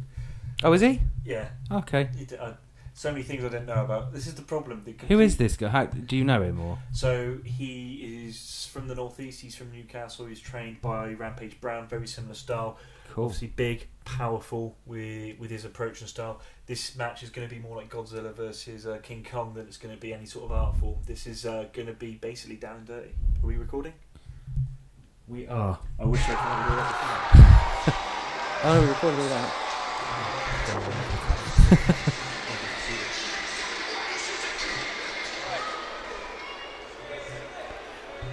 Okay, ladies and gentlemen, now we've got Big Grizzly versus Jason Prime. Now, this is not going to be pretty, we're not going to lie to you here. We've got effectively King Kong versus Godzilla here.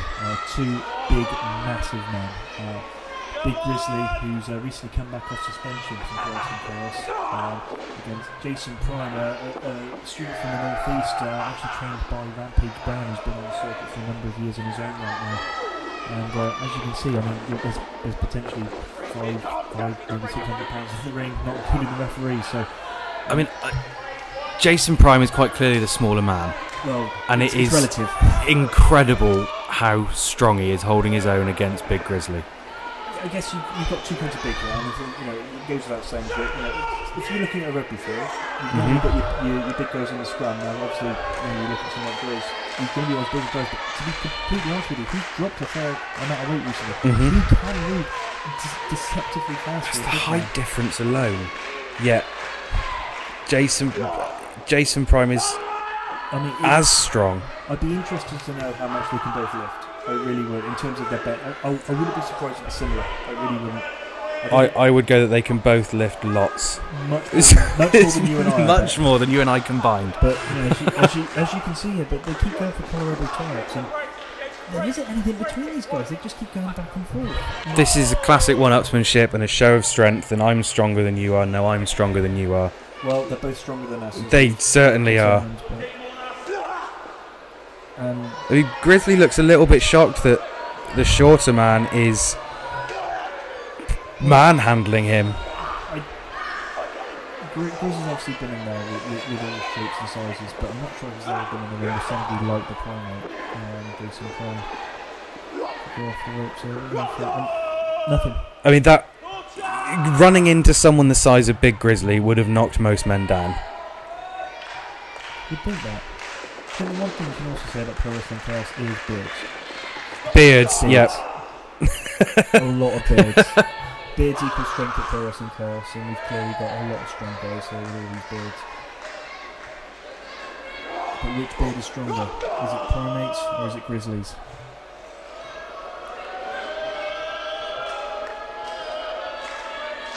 Oh, well. If you can't beat him with strength, just kick him in the stomach. Grizzly still not going down. Jason Prime off the ropes again. Still not going down. He's wobbling. Going for a third. Still nothing. Trying to Irish whip someone the size of Big Grizzly probably isn't your best game plan. But off goes that will do it though. Down, but Grizzly's straight back up again.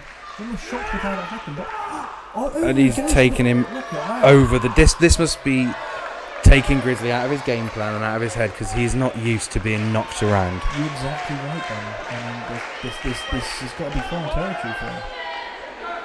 Like we said, somebody like Jason Prime who's been trained by someone like Rampage, you're going to get intensity, you're going to get that sort of raw, I mean, that's why he's called a primate. It's almost animal-like in terms of his approach to matches. I mean, he's going to try and use just his raw power, his raw strength, but there's nothing pretty about that, but it's going to be effective. It's just a boot to the side of the head. It does the job, it knocks the man down, letting you get back in, get back on top, and kick him again. But looking at the way Grizzly's walking around this ring, he's not taking his time. He recognises the quality of his opponent at this point. He is still very light on his feet for a big man. And he's starting to slow it down now because he probably feels that he has maybe got the advantage. But you could see there, just with his body mannerisms, that he was potentially worried about keeping Jason Prime down.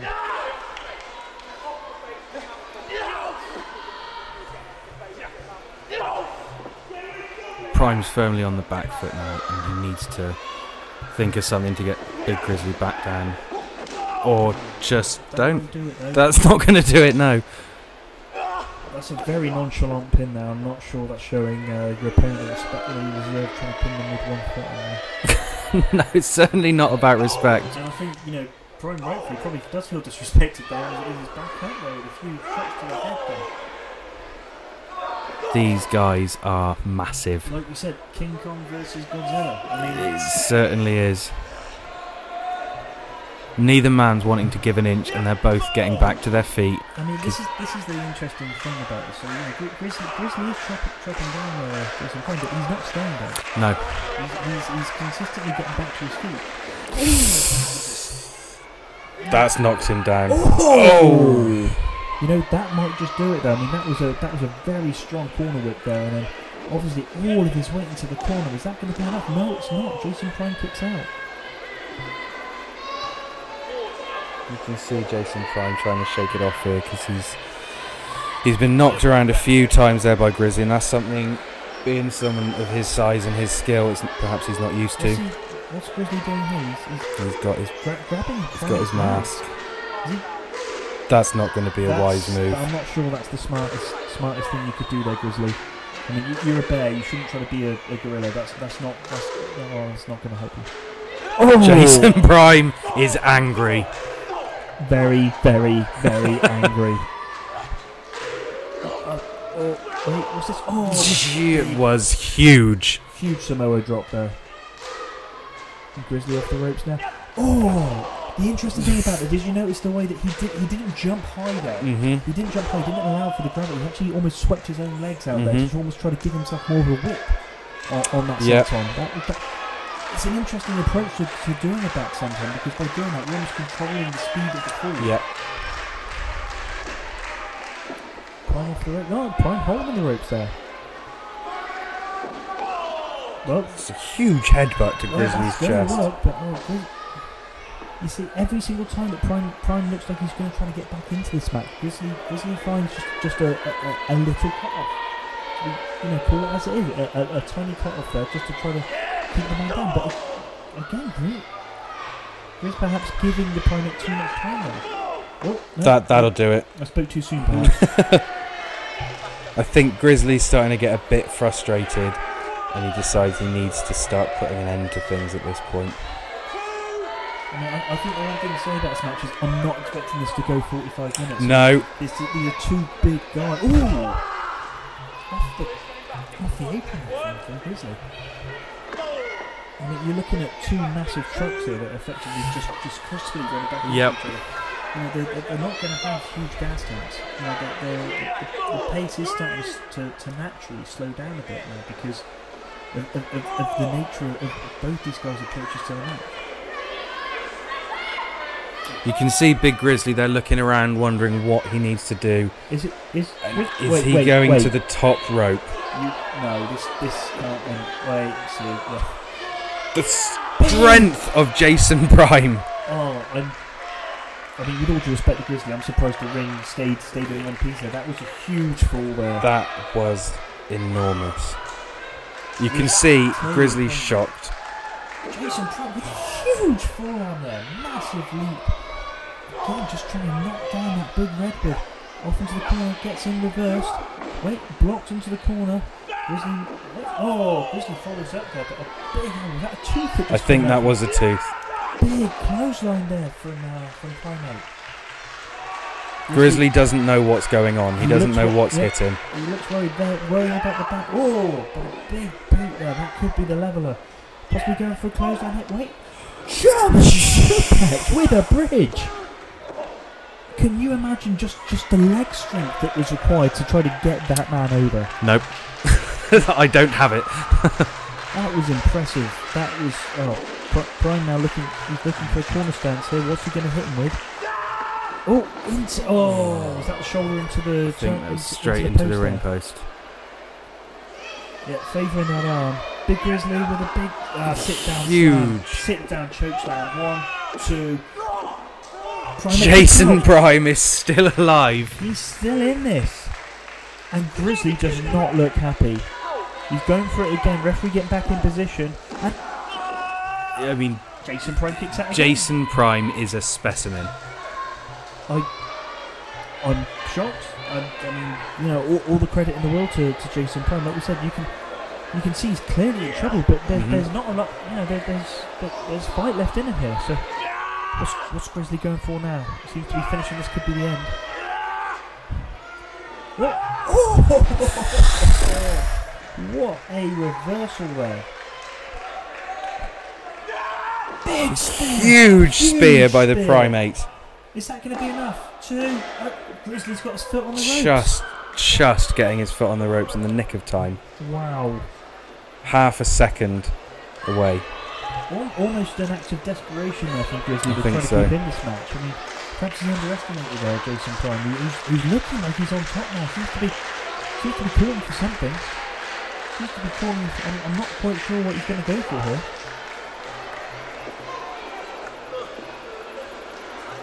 Surely he's not going to be able to lift it. He is going to lift him up. Is that? Oh wait, no, Grizzly, no with the eye rake. What's he going for? Big, huge power bomb. Huge power bomb. And yeah, that looks like That's it. That's it. I mean, you know, fair play to Jason Prime. He's done all he can there, but The Primate put up a hell of a fight, but someone the size of Big Grizzly is just too much. Since Grizzly's come back from Total Chaos on to now, you know, it looks like the streak continues. He hasn't lost since his return, and he's looking dangerously dominant, you have to say. The guy's been on a rampage equivalent to that of a grizzly bear.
Ladies and gentlemen, introducing his opponent for this evening.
Ladies and gentlemen, I should say, it is now time for the main event.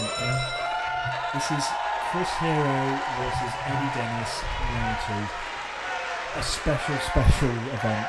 This is a rematch of a match that you've personally called the best match Chaos has ever put on. Yep, August 1st, I think it was, last year, 2015, at the Boar Club in Bristol. They put on an absolute clinic, and we have been trying very hard to try to get Chris back, and I could not be happier to sit back and enjoy watching this tonight. So one man's probably not going to enjoy this, and that's going to be Eddie Dennis, because he's likely to... This is going to hurt for somebody. These two went to war last time. It was the first time they've ever been in a ring with each other. Now they know what to expect. Imagine that. Imagine going through a war and then willingly going back in there. The interesting thing there is they went through a war a year ago, and we got a fan acting up, getting in Chris Hero's face. That's possibly the worst decision of your life. He's one elbow away from missing this entire match. That's and probably missing the next few weeks, I'd imagine. Chris Hero has one hell of an elbow. He does. That rolling elbow is devastating, to be perfectly honest with you. Looks like Chris now collecting his thoughts, getting back into the ring. So since their war last year, these guys have both improved. Yes, in fact, like with Chris Hero. Yes. Chris was saying that himself. He feels he's a better wrestler now than he was last year. He's an 18-year veteran. At the same time, you've got somebody like Eddie Dennis, who himself has been a staple of the British wrestling scene, not just for Pro Wrestling Chaos, but for other companies such as Attack and Progress. But both guys are just excellent at what they do. Chris Hero, an 18-year veteran, obviously the experience is going to go in his favour. is the fact that he's been wrestling and been on the road for almost 2 decades going to impact him in a negative way at all? I guess the one thing you can say is that, obviously Eddie hasn't had as many matches, but he is younger. Clearly, he's probably at least 50, maybe 60 pounds lighter, so he is going to be faster as well. But I'm sure Chris knows that, and you can see here they're both. I mean, Chris is quick in his own right.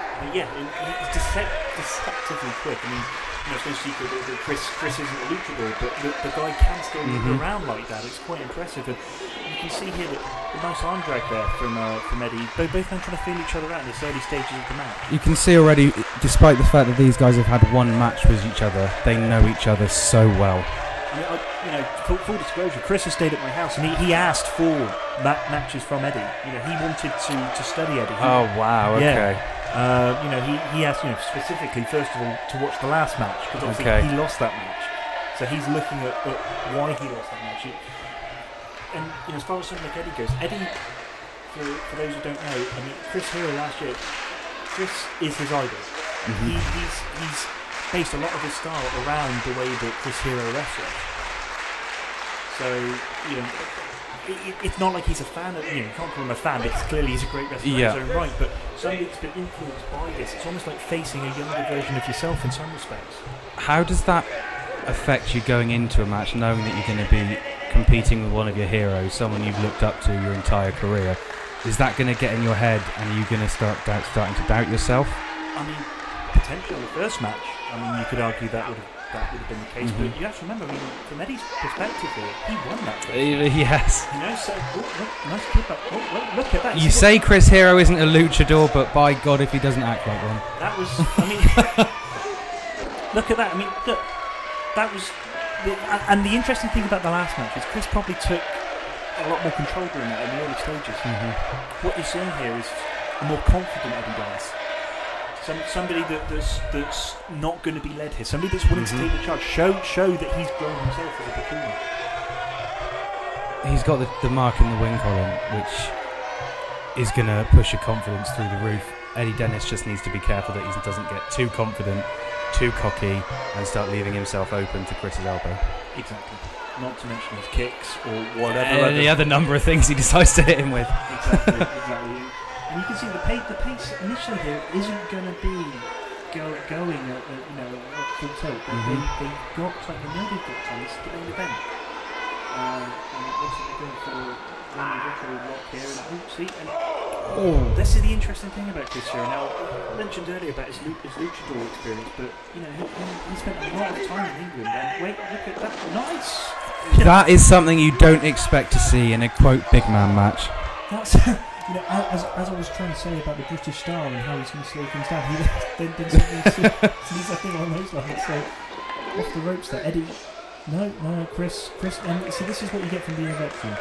You can tell that the pace isn't necessarily his liking at this point. Grabbing the ropes, going outside, taking the breather, trying to control the pace to something which is better for him.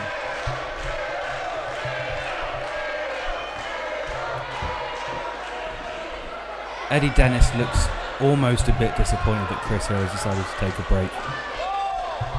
Maybe this is going back to what you were saying earlier about getting in his head. Maybe last time Chris underestimated him, and now he knows what he's getting comes to it. And so this is where the level playing for was last time. Last time Chris was going into this, Eddie was an unknown. Now he knows exactly what he's facing. So if he can tell that he's starting to get on the back foot, go out the way. It's smart, really. Yep, it's gonna keep frustrating Eddie, and then again Eddie needs to be careful not to leave himself open to any mistakes, because someone with 20 years of in-ring experience is going to capitalise on any mistakes in a second, in a heartbeat. Exactly. I mean, you can see Eddie's getting a bit frustrated here, and he wants to get on with things. But Chris, as you say, is playing fantastic mind games and slowing everything down. And I think what you just saw there, regardless of anything else, there is still a respect here. You just saw a shaking of the hands there. This is going to be intense. Oh look, nice headlock takeover there. But even though it's going to be intense, these two guys after the last match, they respect one another. There's no way around that. They shook hands at the end of the last match. they did really go through hell, but they and it's not off the ropes there. I'm really not sure it's going to work on Chris Hero, to be perfectly honest with you. I think Chris knows that. Again, Chris Hero playing mind games. You can't get through 18 years of wrestling without being able to play the psychology game. Okay, so Eddie, perhaps against his better judgment now, like you said, maybe getting on his head, looks to be trying it again. This is classic one-upsmanship. Eddie needs to try and take Chris down. Chris knows he isn't going to be taken down. Well, he might be, but not like that. I don't know.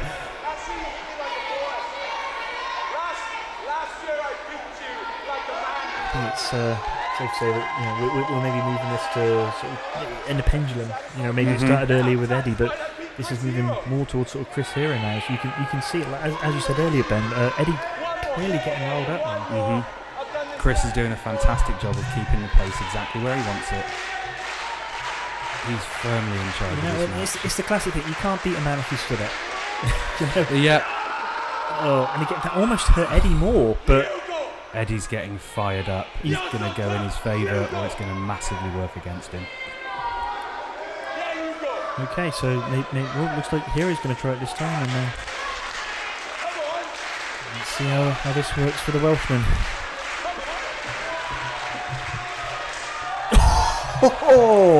That is dirty tactics, but they are successful. You say dirty, 18-year veteran. He knows how to play the game.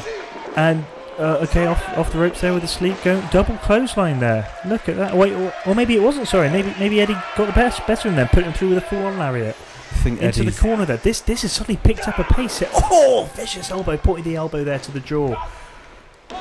1, 2, no, didn't get him there. Interesting going for an early pin. Well, you can't blame him because no. As we were saying earlier, this nice slam there. This earlier was maybe at a slower pace, but just that kick right on the button there. That was. I'm still trying to get over that kick, to be perfectly honest with you. What are we going for? He scouted it though. He scouted it, going for that huge senton, but Eddie getting his knees up there, and there you go with an inverted atomic drop. Big forearm. And Eddie with a kick of his own. Look at that. Okay, so he's got Hero on the ropes, and now big slam perhaps. Oh, that's classic Eddie Dennis there. That is classic Eddie Dennis. I think this is what Eddie needed. 2. That's interesting though. That sort of swinging slam that he does. You normally see him hit that later in a match. To be honest, that's perhaps going into his toolbox and moves a bit earlier in him, realising that after that early exchange, got kicked in the face, and the fact that the pace picked up, maybe that's what's going to have to happen. We're going to have to see something different from Eddie perhaps during this. But seems like that kick, the huge kick to Eddie's face, has fired him up and made him realise that perhaps he needs to end this. He's going for a neck stop driver early here. Wait, float over, reversed. Hero behind, into the corner. What are we going for? No, he's held the ropes there, kipping up onto his feet though. Hero in the corner. Nice float over there. Eddie on the outside now. What we get?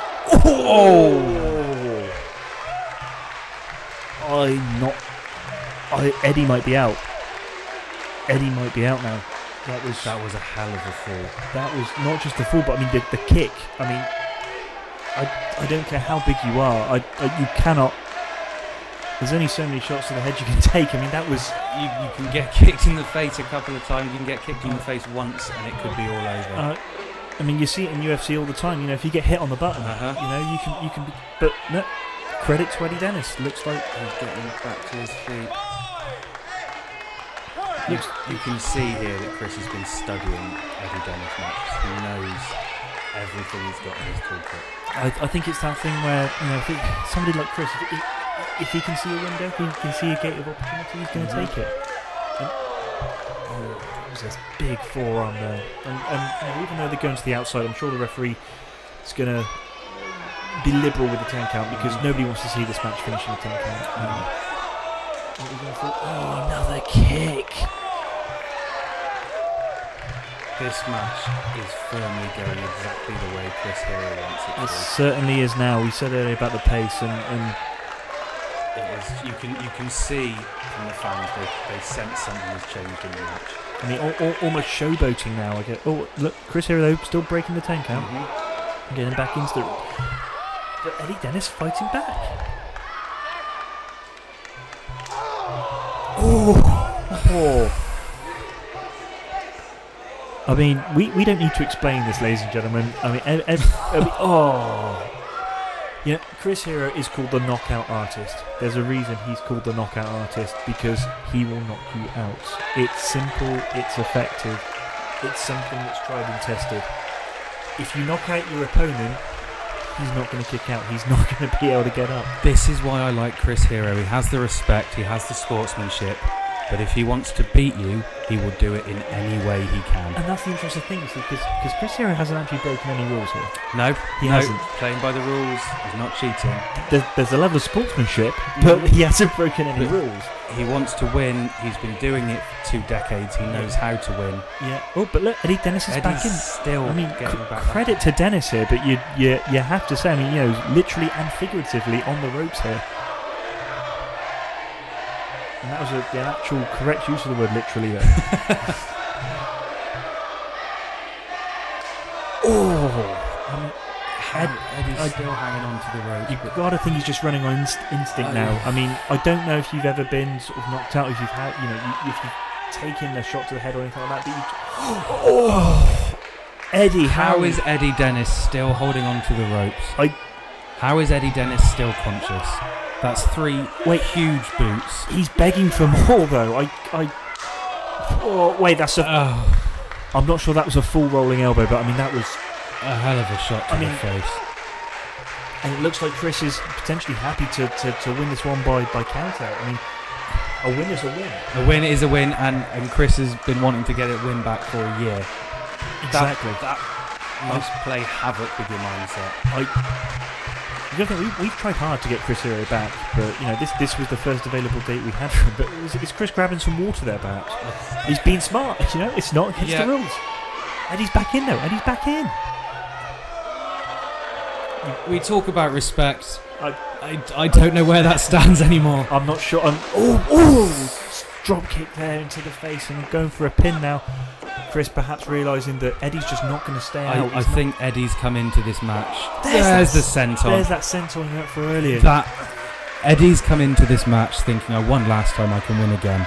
I mean, if you're watching this at home, it's not hard to explain. If you get repeatedly kicked in the head, and if you've got that. What does Chris Hero weigh? What does he weigh in at? Do we know? I'd estimate it's 280, 290, maybe 300 pounds. So 280 pounds square down on your chest, and Eddie Dennis is still getting up. Not once, but twice. Not to mention he's taken at least 8 headshots at this point. There's part of you that thinks Eddie just needs to stay down. I mean, look, I'm friends with Eddie. I've known Eddie for a long time, and he's still fighting. You don't want to see Eddie in pain a bit. He seems like he's trying to battle back here. What's he going for here? Is it like he's got going for a suplex perhaps there, but and that's, there's only so many times you can get kicked, punched and elbowed in the head before you need to start worrying about concussions or any other numbers of side effects of being repeatedly kicked in the head. I mean, at some point you're going to have to question the referee and whether he's going to have to step in, because I mean, looking at him, wait, but no. I mean, Eddie's still showing signs of life. Well, not even signs of life. Eddie's still fighting, but Chris just isn't with the letting up. elbows to the head, to the head. Chris Hero, he doesn't just want to win this match. Chris Hero needs to win this match. You're exactly right, Ben. Wow! Where did Eddie Dennis find the energy or the power or the drive to do that? I wish I could tell you. A lesser man would have already been out by this point. I wish I could tell you, Ben. But the Hero is... that could be the equaliser, though. Look at Eddie now with the flurry, with some forearms and chops. Eddie must be running on pure adrenaline at this point. And adrenaline and instinct. But look at that! How can a man of 280... This is the opening Eddie needs. Eddie needs to take a breather, but of course he's not going to do that. He's going to... Big punch. Look, now think about this, ladies and gentlemen. That is a 6'8" man, okay? He's 6'8", okay? He's probably in 250 pounds in his own right, and he's just sailed over the top rope there. These guys are incredible. I mean, you'd have to say it's caution to the wind at this point. I mean, Eddie must... You've got to realise... You can see in his eyes, he's glazed over, okay? He is purely going on instinct and adrenaline, like you said. And that's the one thing about Eddie, he never gives up, okay? He knows, and he's been here before, especially with Chris Hero. He knows exactly what he's got to do to get this job done. Including going to the top rope. Which you don't often see from someone the size of Eddie Dennis. And a huge elbow. Oh, that a beautiful elbow for a man of his size. Is this going to be enough? 1, 2... Chris Hero just kicks out. What do you need to do to keep Chris Hero down? What do you need to do to keep Eddie Dennis down? I wish I could tell you. It's the immovable force against the immovable object. Or, you know, unstoppable force. That's the unstoppable force against the immovable object. But this is why Gorilla Monsoon got paid much more than we did to do this commentary. But what's Eddie perhaps going for this? Anything he can. He's got him up. Perhaps going for his powerbomb into the corner there, but you know he's not going to get on somebody the size of Hero. He scouted that boot to the face that time, perhaps. Oh, he didn't catch that. That was a huge knee. That was a massive knee. The referee in good position there. But Eddie Dennis.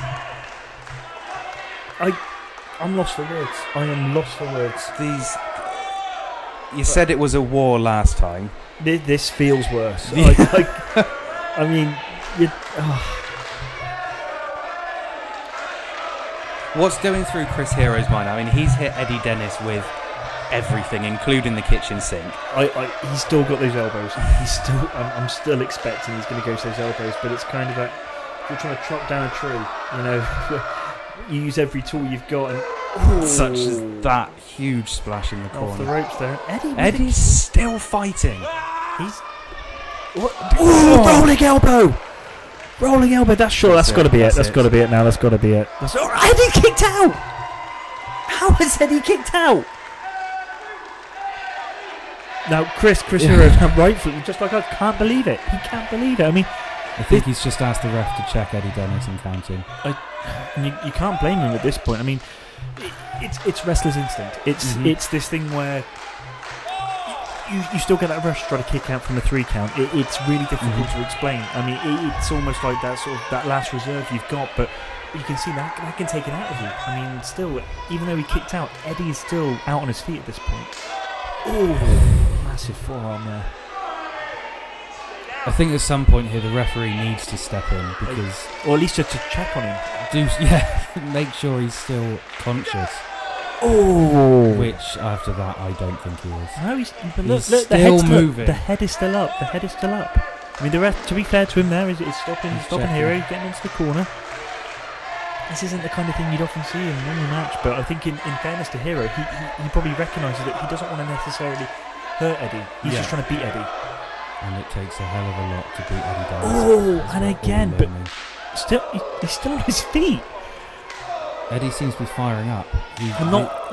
As fired up as you can get from being elbowed repeatedly in the head. Eddie, please. What's he going for? Is this massive rolling elbow? No! Eddie is with a massive lariat. 1, 2, almost. Where did he get the strength for that? That was a huge rolling elbow attempt, but Eddie managed to get a huge lariat of his own in there. Eddie seems to have snapped out of the coma he's been in. There's no other way to say it. That looks like he's been, but it's almost like he was punch drunk and he's managed to drink himself sober, I guess, because it looks like Eddie Dennis is getting back on top here. What's Eddie going for now? He went for this earlier. He was going for a powerbomb to the corner, but couldn't lift him up. But this is a unique way. Has he got the strength to actually to do this? Surely not. Oh! Off the ropes head by Eddie. Massive This lariat. could be it for Eddie Dennis. Hero's not moving. Oh!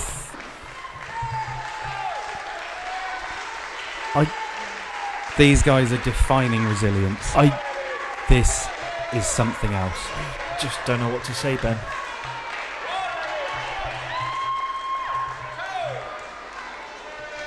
I mean, it speaks for itself at this point, I think. They are just battering each other. Yeah, there's no other way to say it. Eddie perhaps using the last bit of energy he's got now as he goes up to the second. What's he going to be going for? Oh! This is all it takes. Eddie can get his fight back and can come at Hero with everything, but it takes one of those elbows that are so quick to hit. Yeah, exactly right. What's he going for? What is Hero going for? Perhaps like a power bomb or something? I dread to think. For a second I was worried he was going to go for a pile driver or something else. I mean, that was... What are they going for here? I think both... What's... Massive... Oh! Wow! Massive swinging neck breaker off the second. Eddie, though, really smart, getting his arm onto him as he got him. After a move like that, you still can't get a 3 count. Eddie, where does Eddie Dennis go from here? What is going through his head right now? I think... I don't know. I mean, to be perfectly honest, I'm not sure either man could answer that question if you asked him right now. I mean, look at this. I mean, first of all, it is very hot out here. Okay, it's a very hot arena. I mean, the crowd are obviously very hot. The venue's hot. It's the middle of summer. They're going to be hot under these lights. They're going to be sweating a lot more than they would do normally. They've already expended all of their energy that I can tell here. I'm seeing things that I've not seen either man do before. And Eddie's still potentially going for this next stop driver, which is, wait, but what's this? Oh, nice reversal by Eddie. 1, 2, has he got... That was a nice pin it's attempt. Almost shades of how he beat him last time with a backslide out of nowhere, but going for his next stop driver. Did he get him up? He hit He's got it! He's got the next stop driver! Oh! How... I don't understand how either of these guys are still moving, let alone over hitting these big moves and kicking out of the moves. I mean, that's going to take just as much out of Eddie delivering a move like that than it is to Chris to take a move like that.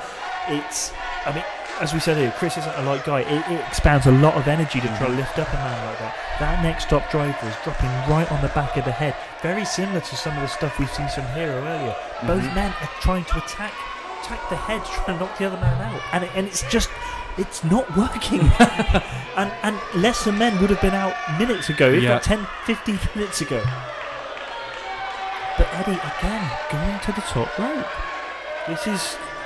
It's interesting. I mean, it's the kind of thing we'd see from somebody like Mark Andrews, his tag team partner from FSU, but not necessarily the kind of stuff we'd see from the taller partner in Eddie Dennis. But and Hero showing his veteran skills and rolling too really, far really smart. And another kick.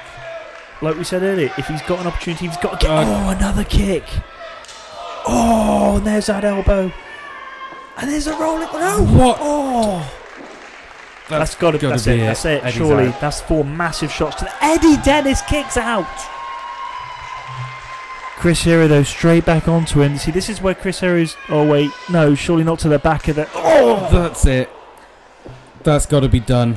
Come on now. Come on. Eddie, come on. Just stay down now, please. Come on. Oh. At some point, you've just got to say, you know what, I'll take the loss.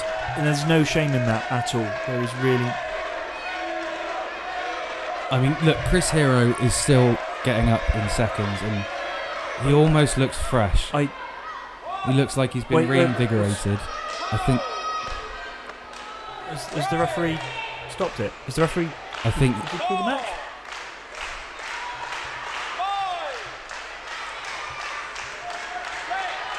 It doesn't look like Eddie. No. The ref's counting. No, he's still going. Somehow, what? You can hear Chris Hero screaming at Eddie Dennis to stay down. God, I think these guys are still friends at the end of the day, and it's... You know, you said earlier Chris Hero doesn't want to hurt Eddie, but he needs to win this match. I mean, I'm sure Eddie's in pain right now, but I'm in pain watching this, watching someone that I've known for like 10 years, seen this happen. It's not comfortable to watch. Oh.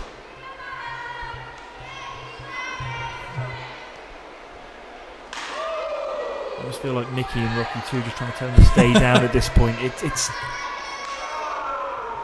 at a certain point you have to think your career is more important than a win. There will always be another win. There's always going to be another... But you have to respect Eddie. I mean, You really do. Where is he finding this from? I just cannot... Oh. More chops, though. More chops. And another elbow. But Eddie with an uppercut. He keeps coming back. I just can't... Another huge kick. I've lost count now of the amount of I think we must be up to 10, 11. Wait, this is how he beat him. This is how he beat him last year with a backslide. This is exactly how he beat.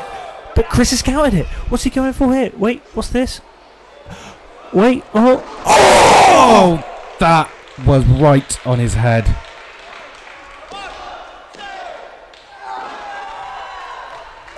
Eddie Dennis cannot be knocked out. That's what I'm leaning towards at this point. You can see the look on Hero's face. That Chris Hero pole driver is...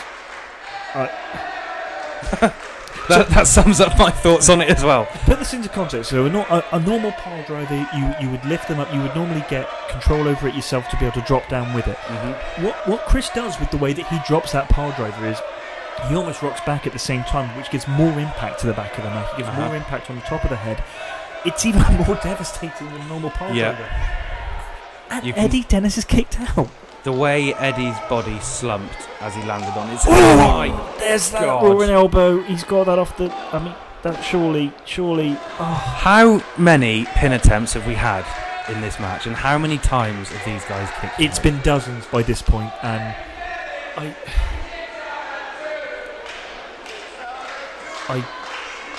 I'm sorry, I know we're supposed to be calling this match, but I mean, I'm just losing.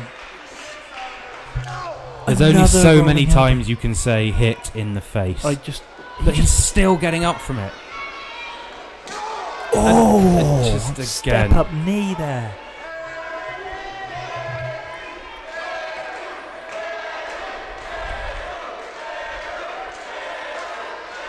I mean, you can hear the crowd there. I mean, maybe it is just simply the crowd that is keeping them going at this point.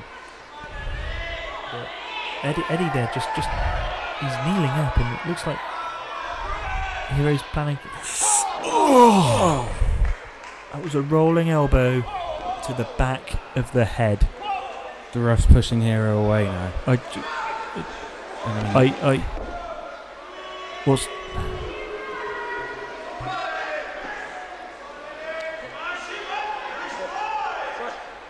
Looks like he's... The ref's last... No, the ref's time... No, he's still going. I mean, the referee's doing everything... Wait. What? I'm sorry, we're confused here, ladies and gentlemen. I'm not sure what's going on. It looks like... No, ref... You know, I'm sure nobody wanted to see it end like this, but the referee's done the right thing, I think. Yes. Eddie Dennis was out on his feet. There's no two ways about it. He's, like you said, he must have taken at least 24 shots to the head. Then that was bordering on uncomfortable to watch, and I think the referees made the right decision there. I mean, Heroes won. I'm sure, like you said earlier, Hero didn't want to hurt Eddie Dennis, but as a competitor and as a professional athlete, you need to win. Yeah, I mean, how else can you do it if the guy will not stay down? I think, you know, Chris is a professional. He approached that as a professional. He dissected Eddie Dennis. He kept chopping away to try to, I mean, figuratively and literally, but he did everything he could to try to pin Eddie Dennis. But I think the referee's probably made the right decision there. He's made the right call because he has, as you said earlier, he's going to be able to fight another day. Yeah, I mean, That was a fantastic match, and Eddie was in it until the very end. And you can still argue Eddie hasn't physically lost the match. I mean, but Chris Hero definitely the winner here. But I mean, you can see here from the show of appreciation from the fans here that I think the ref had to step in because that elbow to the back of the head when Eddie was arguably out for a few seconds before that. I think you could argue that Eddie was out several times during that match. I mean, I don't know if you've ever been knocked out, if you've ever been knocked silly. Even for 1 or 2 seconds being knocked out, that can be dangerous, you know. And That could have happened several times there. You have to think about the well-being of the wrestlers. I think we saw the ref tried to talk to Eddie a couple of times in that match and say, you're right to carry on. I think he wanted to put a stop to the match, but Eddie, because Eddie's a competitor and a professional and a fighter, he didn't want to quit. I guess the one thing you can say, it's good to see Eddie's moving. It's good to see Eddie's on his feet. You know, that's encouraging. Which means that maybe we did get the right decision for tonight, but looks like Hero's coming back into the ring now. The referee's trying to keep him off, rightfully so.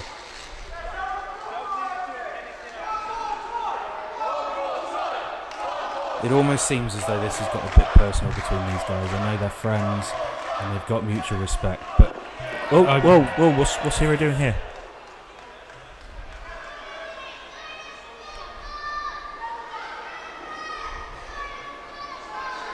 I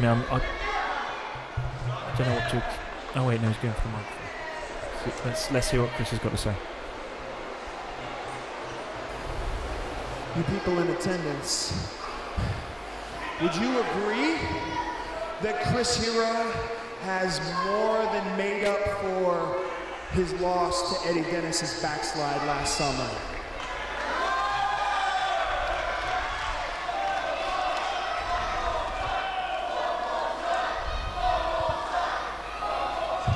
You pinned me for 3 seconds. I could have pinned you 30 times there because your ass was knocked out. Yeah, that's a good point. He was knocked out several times there. Ed. You didn't pin me.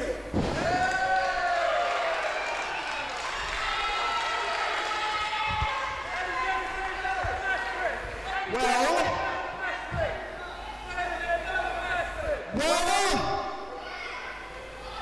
in the spirit of competition, and because it feels so damn good when I hear these people ooh and ah, when I put my boot and my elbow upside that face of yours, let's do it again.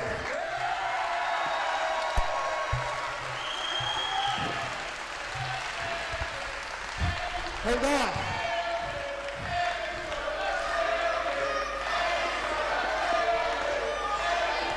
Hey, where was he 5 minutes ago? He wasn't killing my ass then. Don't gamble. So ideally, our next match would be the tiebreaker in a best 2 out of 3, right? So let's do this a little bit better. Whenever Eddie Dennis and Chris Hero step in the ring together again in chaos, 2 out of 3 falls, no time limit. 2 out of 3 That's falls. a hell of a challenge from Chris Hero. That way Chris Hero can prove he's the greatest of all time, and you can prove to yourself you might be as good as you think you are.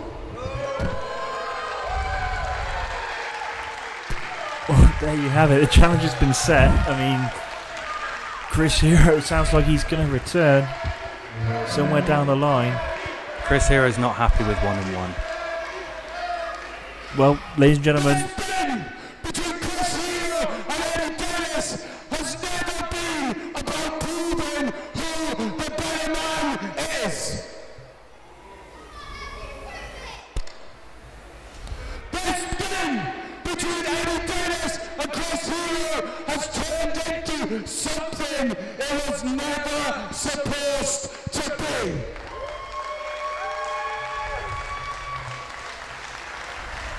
You're supposed to show up and chaos and push the local ball to the limit, right? But in 2016, the local ball beat your ass. I think Eddie means 2015, but we'll let him off that. He has been knocked silly tonight. We can forgive him a couple of mistakes. I'm 16. It's 1 apiece.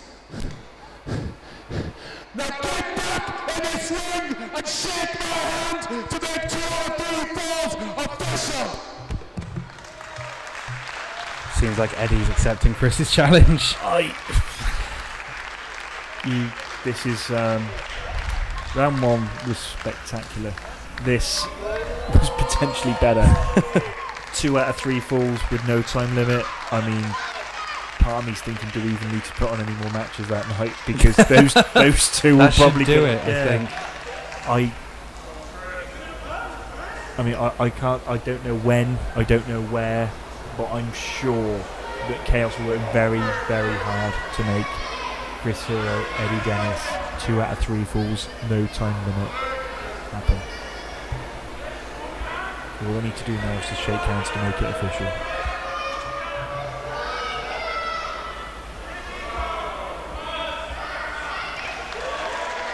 There you have it. There's that show of respect that we talked about earlier.